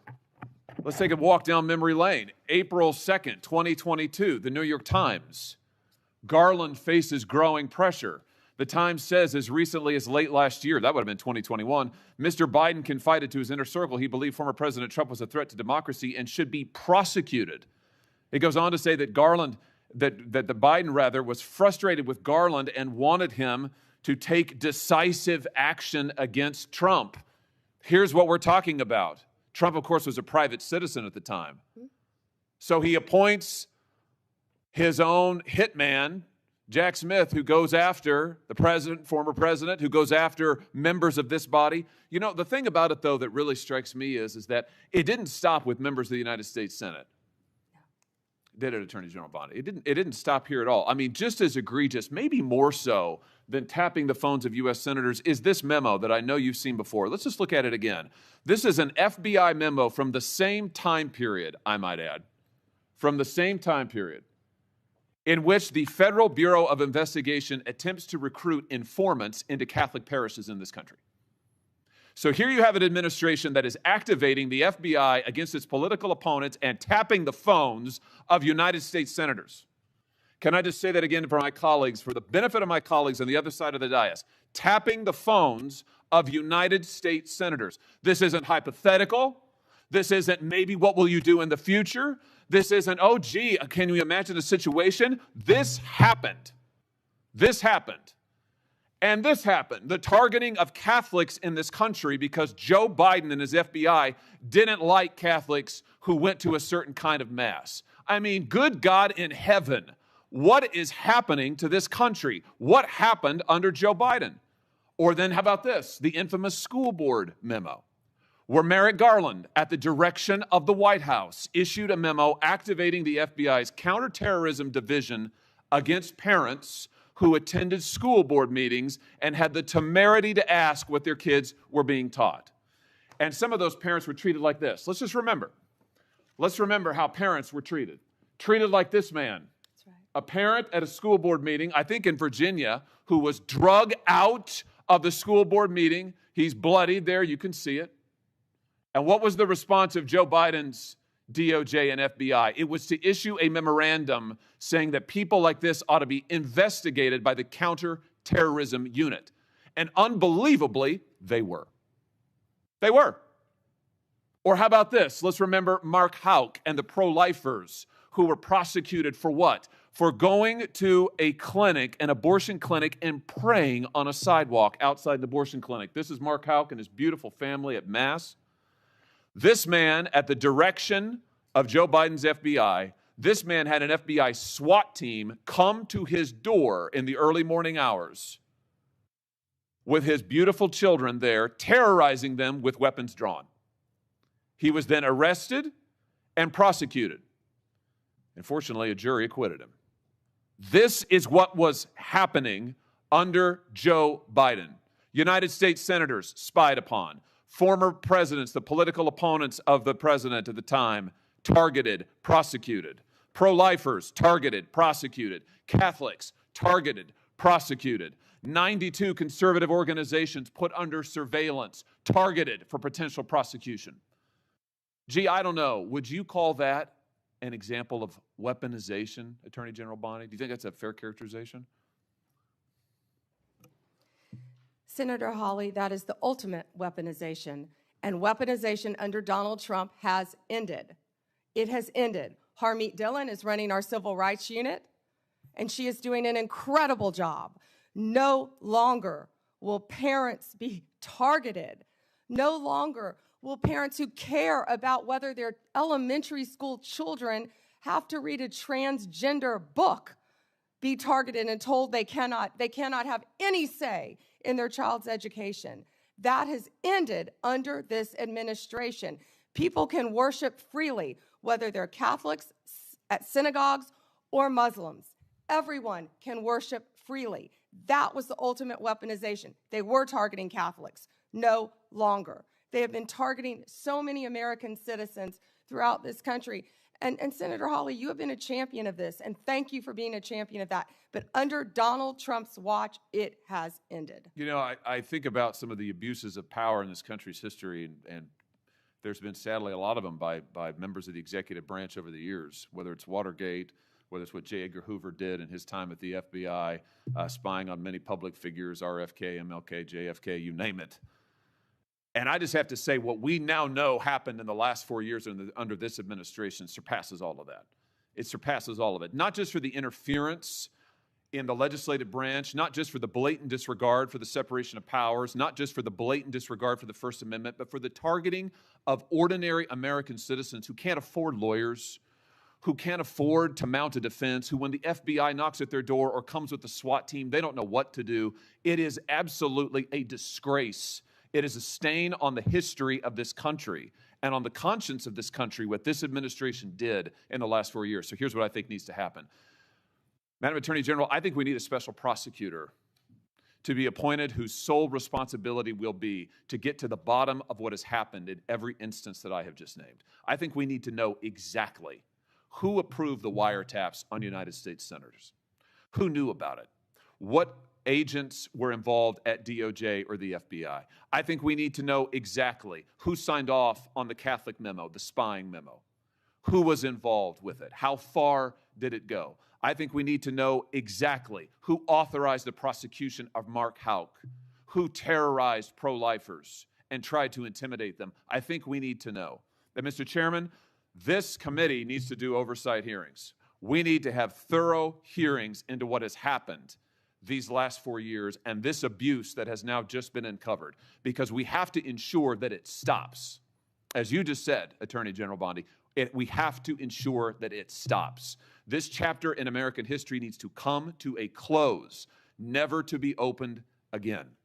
The use of the most powerful law enforcement bodies in the world against ordinary citizens and political opponents must end once and for all. And we have a chance to do it, and it needs to be done with a thorough investigation, full transparency. And those who violated laws need to be prosecuted. I thank you for what you're doing, Attorney General Bondi. I hope that you will launch a thorough investigation. I hope you'll appoint a special prosecutor. Mr. Chairman, I hope we'll hold hearings. And with that, I yield. Yeah. Before I call on Blumenthal, I want to, without objection, introduce into the record a document that General Bondi helped to declassify. The document is a Ray FBI analysis of Nellie Orr's false statements to Congress. Orr never suffered consequences for advancing this phony Trump Russian narrative and attempting to cover up her involvement in the hoax with false statements. Yet time and again, the American justice system has been weaponized against President Trump and his associates, and I've already talked about Peter Navarro in regard to that. The DOJ's inaction on Nellie Orr's criminal referral, despite the obvious incriminating evidence provided in the FBI's own analysis, undermines public trust in the rule of law thanks to Director Wray's utter failure. Senator Blumenthal. Thanks, Mr. Chairman. Just so the American people understand, this issue of weaponization of justice goes to the core of the integrity of our criminal justice system. And I think we can all agree that no individual, no group should be targeted simply because they are a political opponent or because the President of the United States has some personal animosity toward them. You've just said that President Trump is the most transparent president in history, tragically and chillingly. You may be right when it comes to criminal justice, because far from ending weaponization of justice, I would submit, Madam Attorney General, that President Trump has embodied it. And we have a record. It is a public record of his express instructions that certain individuals be investigated. The Attorney General of New York, Tish James, my colleague Adam Schiff, the former CISA director, Chris Krebs, the DHS former Chief of Staff, Miles Taylor. There's a list. And he has been transparent. In fact, 5 days before the indictment of James Comey, he put this post up as instructions to you. He didn't mince words. He was very open and public that you should indict James Comey and others because they are guilty as hell. No more delay. Now, 5 days before you indicted, or grand jury at your instructions indicted James Comey. I'd like to know from you what conversations you've had with President Trump about the indictment of James Comey.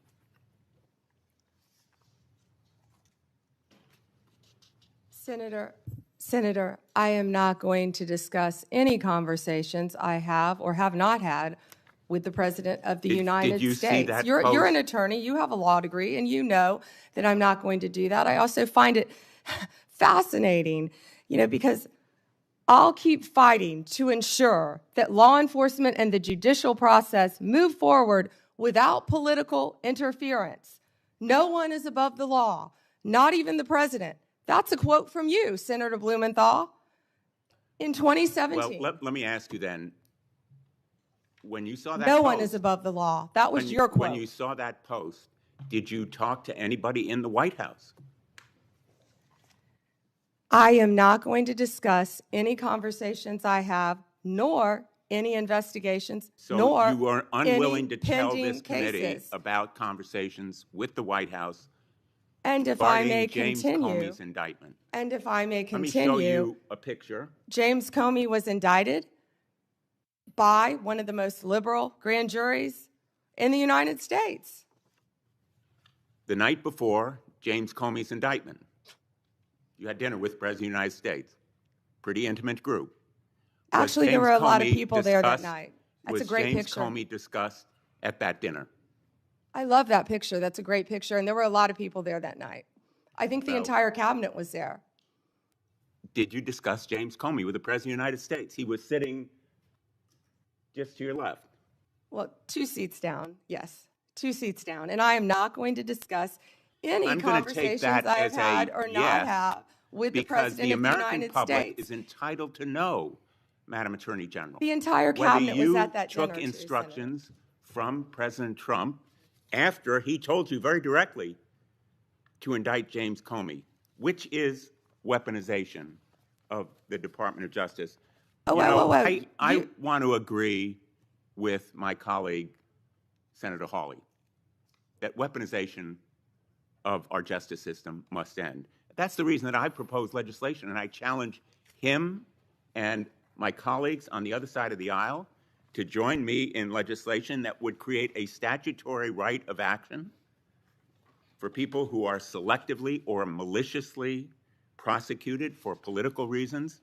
It would codify your manual, the Department of Justice manual, on political prohibitions against political considerations in charging decisions and prohibit the White House from intervening, President Trump and any other president from intervening in charging decisions. It would make reforms to the grand jury process. You've just said this grand jury was liberal. We should reform the grand jury process to ensure that the government is not abusing its power and authority, and it will require transparency and accountability reforms at DOJ so that you will and other attorneys general be held accountable for these kinds of decisions. Will you join me in supporting that kind of reform? Senator Blumenthal, I find it so interesting that you didn't bring any of this up during President Biden's administration when he was doing everything to protect Hunter Biden, his son. And I think you just saw what Director Radcliffe just released. You know, this is an effort to be positive. If I can finish answering the question, I'm not going to yell over you. I'm not going to get in the gutter with you. But information that the Biden administration told them not to investigate Hunter Biden's involvement with Ukraine. I'm not going to be lectured to you about integrity by someone who lied about being in the military just to be elected a senator. The merger between Hewlett-Packard Enterprises and Juniper Network was settled. You authorized the settlement. It was the subject of a lawsuit to block it. The settlement produced virtually no concessions from Hewlett-Packard. It was a settlement that prompted criticism from the Antitrust Division. Did you authorize that settlement yourself? As I stated earlier, Gail Slater is doing an incredible job running the antitrust unit. And as I stated earlier, that is still a pending matter, as Well, you you should know then with a law fired, degree, did you not, that all two- mergers, if I can finish answering the question. I'm going to, If I with could apologies, finish. No, I'm interrupt answering you the question. because my time is No, limited. well then don't ask me a question. Let So, me just ask you, as did you, I said, you have a law degree. You know that not only are mergers agreed upon, but they have to go to a court of law to be approved. It's a multi-step process. And as I said earlier, that is still pending. And I have full faith in Gail Slater.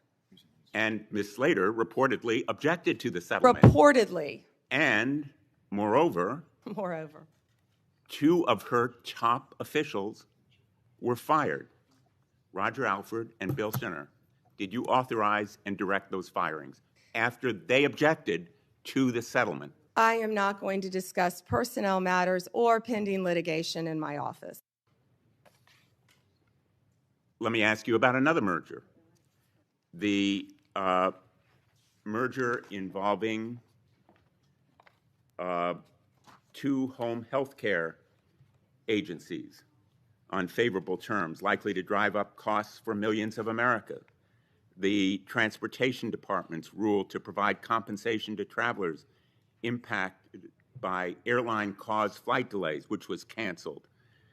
The merger of Skydance and Paramount, after Paramount's ownership took a number of steps favorable to the president. These kinds of mergers belie the claims that President Trump himself has made, that this administration will stop big corporate mergers that ultimately benefit the owners of those corporations rather than consumers or ordinary, everyday Americans. Senator, and let me ask you wait, about you just listed, you just gave a list of many mergers. I have a question Can you for talk to me about the issue with these mergers? I do have a question. In the merger that took place, which merger? You've listed many. Involving American Express GBT. I understand that Brian Ballard, longtime backer and head of the law firm where you worked, was instrumental in lobbying the Justice Department to drop that lawsuit. It was dismissed, so it's not subject to a court review. What conversation did you have with Mr. Ballard? Senator Blumenthal, I cannot believe that you would accuse me of impropriety when you lied about your military service. I am you not lied. asking You admitted you lied to be elected a U.S. senator. I'm You asking lied. you How about dare you? I'm a career prosecutor. with Mr. Don't you Ballard, ever challenge my integrity. had I have apparently- abided by every ethics standard. Do not question my ability to be fair and impartial as Attorney General, and anything You'll with answer that my question to former another of my firm, colleagues. Ballard Partners. Thank you. Senator Lee has asked for the chair. Yeah, just wanted to note for the record, the Paramount merger that he referenced was not within the Department of Justice's ambit. That was at the FCC, not the Department of Justice. Attorney General Bondi would have had nothing to do with that. Thanks. And that was why I asked Senator Lee. He didn't know that. He was reading off a script. Before I call on Senator Kennedy, it's kind of laughable about my Democrats friends expressing fear and concern at the Justice Department's recent attempts at holding parties responsible for their actions. I can only ask, where have they been in the last few years? They had no problem watching the Biden administration and its White House use all of its might and power to attack Trump and associates. And now even Republican senators have been selected to have their telephone records made public, or not public, but well, I guess they're public now. But Biden weaponized our institutions and didn't hear a peep from the other side. Now every investigation and prosecution under this administration, people are going to be held accountable for their actions. Senator Kennedy, or I want extra time, Mr. Chairman. okay. I mean, this is, enough is enough. Cruz was next, but he wasn't here. Senator Cruz was next. Okay. Senator Cruz, if you're ready, go ahead.